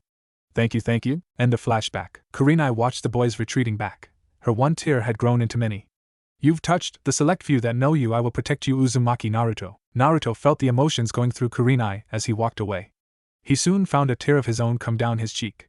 He wiped it away and kept walking forward. He needed to clear his head, and he knew just how. It was around mid-noon when he arrived at a clearing in the forest. The buzz of nature around him was calming. He couldn't do any sword training. He had left his blade at the house. No, he had something else in mind. He removed his dark upper garments and placed them on the ground. He was now bare from the waist up. Naruto stretched before putting himself in a crouched stance. He put his forearms to his stomach and clutched his elbows. As he did so, he sent chakra to his back. A small stinging sensation erupted from Naruto's back as his wings sprawled out. The snow-white feathers scattered around the area in a beautiful display. Naruto removed his sunglasses and put them with his upper clothes. The blonde would-be angel stared up at the sky with a smile. With a strong flap he was airborne, his body rocketing towards the clouds. He ascended to a higher altitude to the point where only the white fluff of the heavens lay underneath him. It was quiet and calm in the sky, and Naruto took a deep breath. True to what his bloodline entailed, Naruto's body felt no drawbacks to being at such a high altitude. He didn't have to adjust to the air pressure, and even with the thinner air, he had no problems breathing. He flapped his wings again, allowing his feathers to glow in the sun. He soon began to fly forward, gaining speed. He closed his glowing eyes, so he could only feel the sky. His body was soon moving as a blur. A white jet stream was behind him as he broke the sound barrier. His special chakra spread around him, allowing him to move even faster. His wings glowed as his chakra was pushed into them. They allowed him to glide as his chakra propelled him forward. This is how he was able to attain such high speeds without flapping like a madman. It was quite easy since he was only going in one direction. He didn't know how long he was in the sky, but he knew he was far out of wave country. He wasn't worried. One thing he had learned while flying was how to navigate. He went below the clouds and saw only sand. He knew he was now in wind country. Quite the feat considering how many days if not weeks it would have taken to get there by foot. He felt the sun beat down on him, but his body was tough and seemed to thrive off the heat it gave. He felt neither tired nor stressed, however he was rather thirsty. To his immense luck he spotted an oasis below him. He folded his wings up and let his body fall towards it. As he was about to hit the ground he gave another powerful flap causing his descent to halt, and he landed smoothly. He spread his wings out as far as they could go as if stretching them. He then walked over to the small spring for his drink. He could tell by looking at it that the water was good. Crystal clear, and there was even a mini waterfall falling from some rocks. It was small, but it kept the water flowing, so that it would not become contaminated as standing water. He brought his face close to the water and dipped his hand in. It was ice cold. He scooped up some of the water and began to drink. The cool liquid felt good on his hot throat. He didn't even realize how thirsty he was until he started drinking. He suddenly became aware of another presence. It was a faint chakra signature. The person wasn't hiding. No, it was the sort of signature of someone just going about his or her business. And as he thought this, a beautiful girl popped up from under the water. Naruto nearly got a nosebleed as he quickly looked away. The girl was naked, she hadn't noticed him and was now washing under the waterfall. She had sandy blonde hair and quite a good figure. Naruto realized that his wings were still out, so he should probably go. Not to mention it would be quite rude to interrupt someone as they were bathing. His thirst had been satisfied, so he left. As he was some 10 feet in the air, he looked back. He saw her form from the behind and a deep blush came to his cheeks. She was very beautiful. He felt kind of bad as well as perverted at seeing what he had, but he figured it wouldn't happen again and it was an accident, and well, he was glad he did. The girl with the sandy blonde hair continued to wash herself. "Ah, so nice," she said. She did the backstroke over to the sandbank and rested on it with a sigh. She turned her head to the side where something had caught her eye. The sun was reflecting off something, allowing it to glow on the ground. Even though she didn't know what it was, she found the glow very beautiful. She swam over to it, getting a little excited. Maybe it's a diamond, she thought. Ah, girls and their diamonds. As she drew closer, the object seemed even more beautiful. She stretched out her hand and picked it up. It was soft and warm, and rather large. It was a glorious feather that the girl had never seen before. It was snow white but seemed to have a silvery glow in the sunlight. She seemed mesmerized by it, and curious. What kind of bird left this? She wondered. The girl with the sandy blonde hair looked in the sky, just in time to see a dot with the same heavenly glow rise above the clouds. Wow! Was all she said. Temari, are you finished? The girl known as Temari turned around to see a boy who not too long ago scared her to death, her brother Gara. Yeah, I'm just about done, she said. I found this really unique feather. Gara walked out from behind the rocks in front of her and looked. She looked very happy and even a bit proud she had found something as simple as a feather. However, it was a rather pretty feather. A small smile, that was considered quite large for the boy, came to his lips. And what are you smiling about? Asked Temari teasingly. Nothing. True to what he had learned in Konoha, Gara had found something to redeem for, something to protect and make happy, his sister. Naruto looked in the sky. The moon was now out. He had been having such a good time that he ended up losing track of it. Despite his earlier vigor, he was now very exhausted. He was nearly out of chakra and had to get back. His form was just above the trees now, having reached wave not that long ago. He was just searching for the clearing he had left his stuff in. While he technically didn't need his shirt, people lost those all the time during training. He did need his glasses. Glowing eyes are quite hard to explain if people aren't already aware of it. He descended to the ground with a soft thud. His eyelids were very heavy. His steps were clumsy and uncoordinated. Yes, he truly was tired, due to chakra depletion. Not to mention sleep was ready to overtake him. He came to the familiar clearing, where his clothes lay. He didn't even have the energy to make it to them. He plopped against a tree and before he knew it, was out like a light. Naruto now sat before the cage of the mighty Kyuubi. Even in the dreamlike world he seemed rather tired. The fox sat in her human form on a couch she had sprung up in her mind. She laid on it in a way that would have any man say seductive, but Naruto didn't seem to notice. TSK, bad Naruto peeking at girls while they bathe, said Kyuubi with a smirk.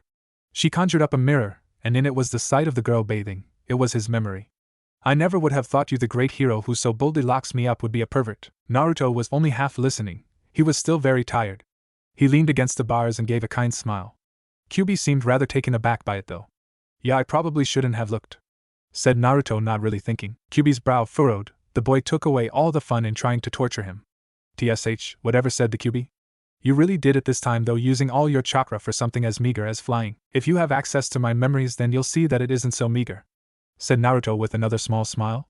All he really wanted to do was get some sleep. The Kyuubi saw this and smirked. She slowly began to leak chakra towards him. As it was about to reach him it exploded off the bars as the bright white chakra protected his form. Naruto sighed. You just don't learn, I'll never use your chakra. Kyuubi pouted in frustration at being foiled. Truth was she was just going to recharge his chakra, and show him how useful her chakra could be.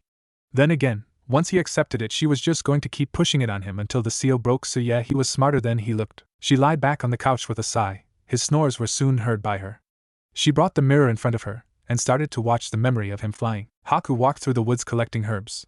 She needed to find a couple more to make her remedy for the men. And though Zabuza wasn't hurt himself, it would pay to have something like that with her for him at any time. She was Zabuza's tool. At least that's what she told herself. Whenever someone asked her gender she would say boy, just to cause less problems, and she could focus more on protecting him. She would die for him in an instant, but she wanted it to end. She didn't like them always being in danger and hunted, she wanted him to be safe. She would pray at night for some way to solve her problems. Truth was she needed a guardian angel, and then she stopped frozen. The irony of the world was quite unique. In front of her was a blonde-haired boy with white wings on his back. He was currently asleep against a tree. His body was fit and strong, and Haku knew he was a fighter of some sort. He looked rather peaceful as he lay there, and a small blush came to the girl's face, but she quickly sent it down. Haku walked over to him curiously, being careful not to wake him up. She sat beside him silently and slowly stretched out her hand. It was daring, but she touched his wings, they were real. Haku found herself confused and even more curious. She suddenly had a million questions like, was he real? What was heaven like? Why was he there? She then began to shake him awake. Excuse me, Tenchi-san?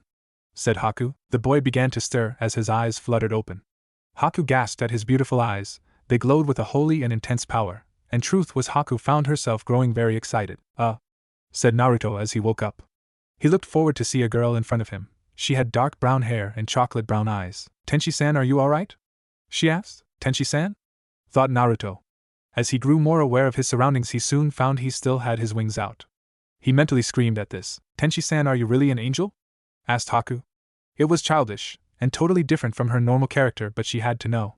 The slightest chance of making Zabuza's life better was worth her childish fantasies. If he was really some sort of guardian angel for her, then she sure as hell wasn't going to let this chance slip away. Naruto stopped. He looked at the girl for a moment, and saw the hope in her eyes and so much more. He could tell right away what she was. She was someone who had been through hell, whose life was full of tragedy and suffering. He then thought of his answer: lying might be cruel, but at the same time it may not be. Really, it was his own fault for being so weak and passing out before he could fix himself up. It was his fault that he had gotten her hopes up, because, really, when you see someone with wings, what else comes to mind? He looked at her, and gave a small warm smile, then nodded. It was subtle, but a flicker of joy went in the girl's eyes. Then can I please ask you something? She said, holding her hands together. A favor? Sure. He said in an all-to-normal fashion. The girl didn't seem to mind though. You see, there is someone very precious to me, he's always in trouble, and I do all I can to protect him. She started. But you see, I want it to stop, I want him to be safe. Naruto nodded in understanding. Please, can you watch over him? Naruto frowned for a minute. He wasn't one to lie. I'm sorry, I can't guarantee I can, said Naruto. The girl looked disheartened at this. I see. His voice was silent and cold, almost dead. She got up and began to walk away. Naruto soon felt terrible about himself. Haku walked into her master's fortress. Her face was stony and cold. She was a tool, nothing more. She would die to save her master. She would protect him using her own strength. Zabuza was sharpening his sword when Haku walked in. It had been repaired the day before. Now he was just getting it ready. Haku, are you ready? He asked. The girl nodded. While you weren't there in the last battle, that was my mistake. You still managed to find the weakness of the Sharingan based on what I told you. Truly, you are proving yourself more worthy. Hi, said Haku. We fight tomorrow. Hi. Naruto walked back to the house. It was around noon. He was once again fully clothed and his wings were put away. He thought about the girl he had just met, how sad she seemed. He would have to do something. He entered the house without a word. Shino, Kiba, Inari, and a woman he had never seen before were the only ones home. The woman was presumably Inari's mother. Naruto walked up the stairs and got his swords. He would do even more intense training now. He would train into the dead of night before he passed out again. The next day, the bridge was silent, covered in the thick mist. All the shinobi guards present knew what it meant. They heard a laugh erupt in their ears, from every direction. Kakashi lifted his height, revealing his Sharingan eye. Team 7 brandished kunai and prepared, while Kurenai covered the bridge builder and herself in another powerful genjutsu. Hinata activated her Byakugan, Shino scattered bugs in the area, and Kiba popped a soldier pill in Akamura's mouth. Well, it seems your brat with the swords isn't here. Too bad, I was looking for a rematch, said Zabuza. Kakashi visibly seethed at this. Oh dear, does the boy actually make you angry, Kakashi? Kakashi calmed himself so he could think straight. Though he hated the Kyuubi with a passion, he was smart enough to know that by bringing those feelings in this battle would endanger the mission. Fine. Then Zabuza appeared in front of Kakashi, with his sword raised. Let's start. He swung the blade down, and Kakashi barely dodged. He began to form seals and the battle had begun. Sasuke ran through the mist. He had seen another shinobi trying to hide. He soon came upon a masked enemy whose gender he could not identify. But that did not seem to matter, as the person's skill spoke for them. In speed so blinding Sasuke could barely register, he was kicked. Gaining his bearings, he flipped in mid-air and landed on his feet. Adjusting to his opponent, he brought his own speed out. They dueled in perfect synchronization as they traded blows, in fluid motions. Haku began forming one-handed seals and stomped on the ground. Water like needles formed and shot at Sasuke from all directions. He was surprised but not defeated. In a quick succession of seals he inhaled some air. Katan, Gakakyu no Jutsu. And with that Sasuke spat out a large spew of flames. He spun around as he blew, destroying all the needles. While this was happening, Haku wasted no time as she prepared the next set of seals. It had happened so fast that by the time Sasuke had finished rotating and was out of fire, ice mirrors surrounded him. He knew their presence couldn't be good. Naruto woke up on the cold ground. He had no clue what time it was, just that he had been training all this time. As he rose from the ground, his body was fresh and energized. He felt rather good at the moment. He hefted his large sword with little trouble, and then flexed. His shoulders popped, and he gave a sigh in pleasure. He took one step towards the house, and knew immediately that something was wrong. The forest was quiet, and the wind was still. There was an evil linger in the air, and Naruto gripped the hilt of his serrated blade. He looked around calmly, deciding on whether he should move. There was a rumbling in the earth, and the ground began to shake. Naruto looked from the ground to the trees as he saw a large spinning cyclone ball of water heading towards him. His reaction was instant. He channeled his chakra into his serrated blade and sliced the air. In a blaze of glory, the chakra was released in a jagged, almost lightning-like bolt of chakra.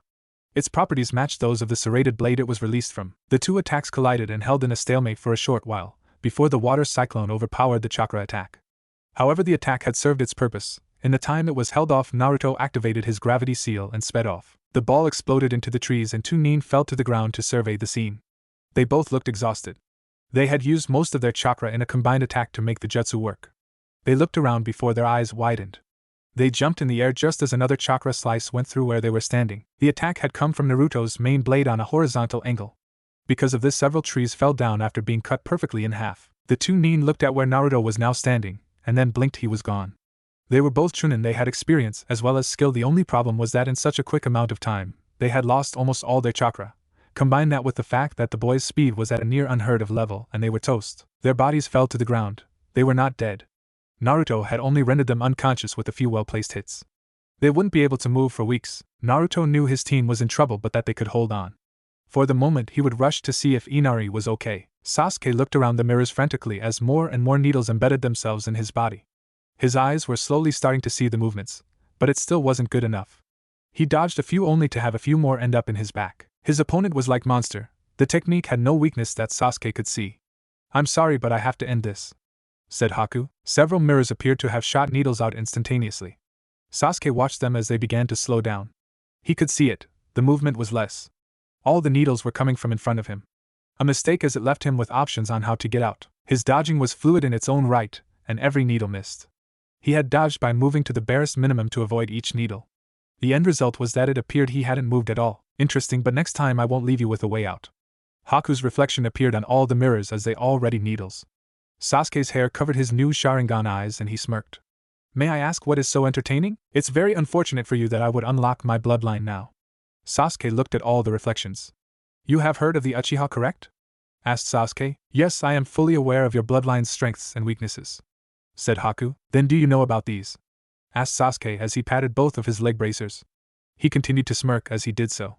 "These weights are made special for the Uchiha." "I'm afraid I don't see your point," said Haku. "These weights absorb and then store the chakra of the user," said Sasuke. "When I release them, all that chakra that has gathered is gonna flood me, released in one instantaneous moment. With that I will be able to travel at speeds that make you look like a child crawling." Haku's eyes widened. "I say you're bluffing. To move at a speed like that would be blinding to the user." Then realization hit Haku. "Yes, you see, don't you?" said Sasuke, pointing to his Sharingan eye. "That's why these weights are special for the Uchiha. With these eyes I can see all." Sasuke reached down and touched his bracers. As he did so there was a clam silence. And in a blink there was loud noise. Sasuke was gone, and all the mirrors broke at once. Haku went flying back, almost every bone in her body broken. She had no clue how many times Sasuke had struck her in that moment. Sasuke appeared in a blur back where he had started. His eyes looked faded and he let out a sigh. "I can do a lot in just a moment." And then he passed out. Zabuza was frozen in a deadlock when he sensed the surge of chakra come from where Haku was. He looked over at it shocked. What was that?" "That was Sasuke," said Kakashi with a smile. "Haku, be safe." Naruto stood in front of two now passed out samurai. Inari was in front of him giving thanks. Naruto sensed the surge of chakra and was off. Haku opened her eyes and got up, her mask now broken leaving her face exposed. She was still alive. She looked over to the now unconscious Uchiha. She understood what happened. In his moment of godlike speed and power he could do a lot, but afterwards he would pass out. Truly ingenious of the Uchiha clan, if not a little arrogant. She sensed a pulsing of lightning chakra. "Zabuza-sama needs me." A mirror formed beside her, and she was gone. Zabuza resigned himself to his fate. The dogs had a god grip on his body and Kakashi ran towards him, wielding his death. As he drew closer he noticed a mirror appear, and his eyes widened. He saw Haku throw some needles at the scroll that bound the dogs to him. She then stood in front of him, ready to die. Zabuza acted quickly. The needles had destroyed the scroll in an instant, freeing him. Kakashi was only 2 centimeters away, before the attack struck Haku's heart. Zabuza grabbed Haku by the shoulder and pushed her to the side. Now it was just him and Kakashi. The attack was 5 centimeters away from Zabuza's heart. Haku's world slowed down just as she assumed it had for Zabuza. It was only with this perspective he had been able to move her. Now she was falling to the side, watching her eyes watering up, as she couldn't do anything. She saw Zabuza give what she assumed was a smile. "Where's my angel?" thought Haku. Now Zabuza felt himself be pushed back. The blonde-haired boy that had broken his sword had pushed him out of the way. The attack went through the blonde's upper chest, out the back. Naruto coughed and Kakashi looked surprised. Haku stared from the ground in disbelief. "Tenshi-san?" she said. "You asked me to protect someone special?" said Naruto. "I hope I got it right and it was him," he said with a smile. "Naruto," said Kakashi confused. "Why, they are the enemy. Are you double-crossing us?" "No," said Naruto. "But there is no reason for us to fight now." Naruto looked out into the mist, where a figure approached. "And besides, Kakashi-sensei, you didn't want to kill them." A lot of blood fell from Naruto's shoulder, and he grew colder. It was far from a fatal wound with his ability, but still it hurt.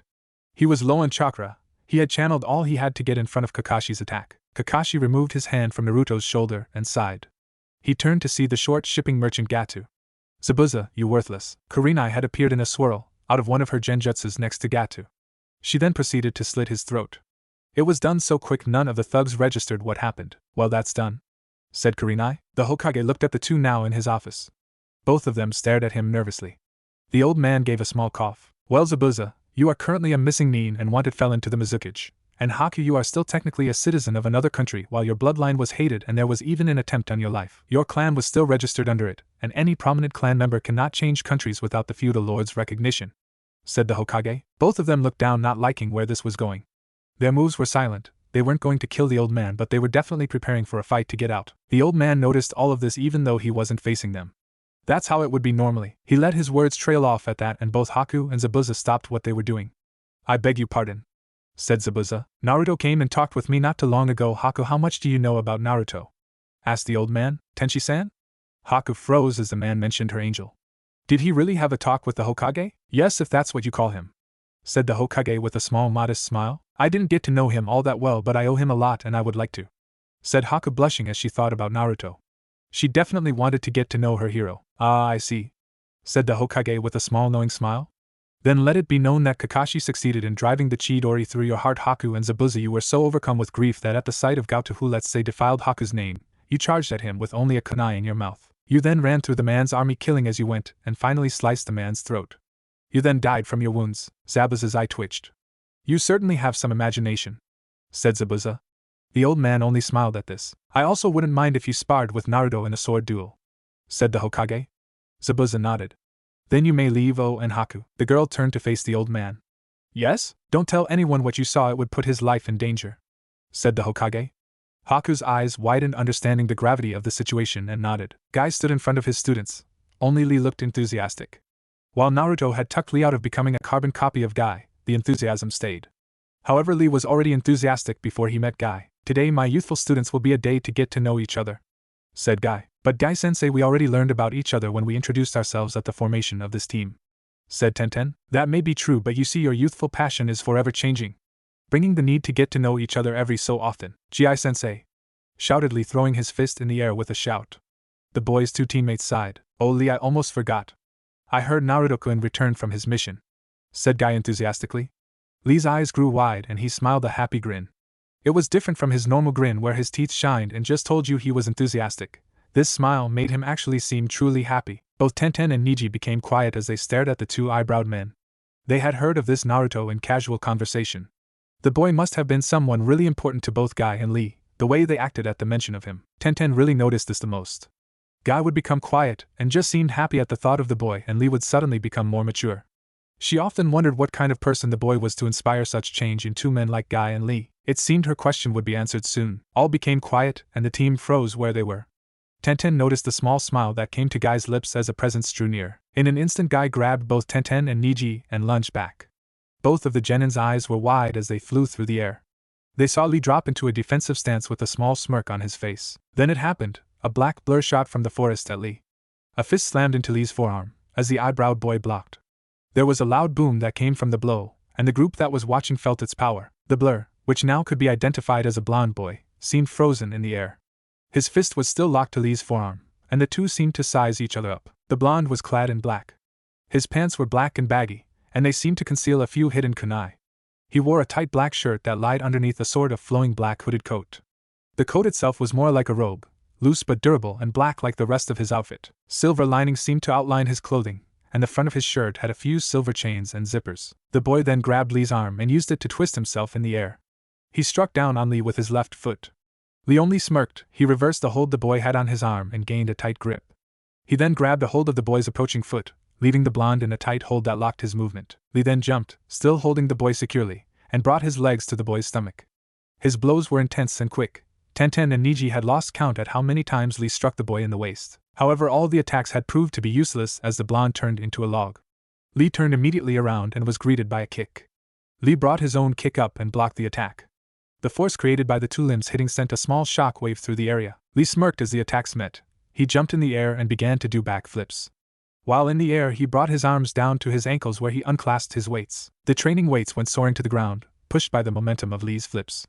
When Lee hit the ground not long after, he disappeared in a blur. Tenten and Niji were unsurprised, having seen Lee's amazing speed before, but were shocked when they saw the blonde disappear in an even faster blur. Guy-sensei, shouldn't we help? Asked Tenten, watching as the blurs would appear, clashing for only a moment before they disappeared faster than her eyes could track. That won't be necessary, said Guy. At that moment both figures met and struck each other in the face. They were sent flying back to opposite sides of the field. When they landed, both of them were panting heavily. You've gotten stronger, Lee, said the blonde, panting heavily. As have you, Naruto-kun, said Lee, panting equally as fast. I was surprised when I found you moving without your weights. Were you moving full speed? Naruto shook his head from the ground. I don't know by how much, but I know I could get faster, said Naruto, still panting. They both rose from the ground with smirks on their faces. Well, since it was a draw, they said in unison. The one that pays for Ichiraku is Guy-sensei. Both of them pointed to the green beast, and he just began to laugh. Your flames of youth deserve this, he shouted, laughing like a maniac. Lee wrapped his arm over Naruto's shoulder and began walking him over to his teammates. Naruto-kun, allow me to introduce you to my teammates Hyuga, Niji, and Tenten. What's your last name? Asked Lee, confused. Tenten's eyebrow twitched at that. If you could get your facts straight, Lee, you would remember I don't have a last name, said the girl in an irritated voice. Lee nodded and started writing it down in his little notebook. Everyone's sweat dropped as he did so. Yes, it's true. You see, Naruto, I call this team my group of youthful independents, shouted out Guy. Tenten has no known family and lives by herself in the apartment district. Hyuga Niji has his clan, but has no parents, and because he's branch member, he watches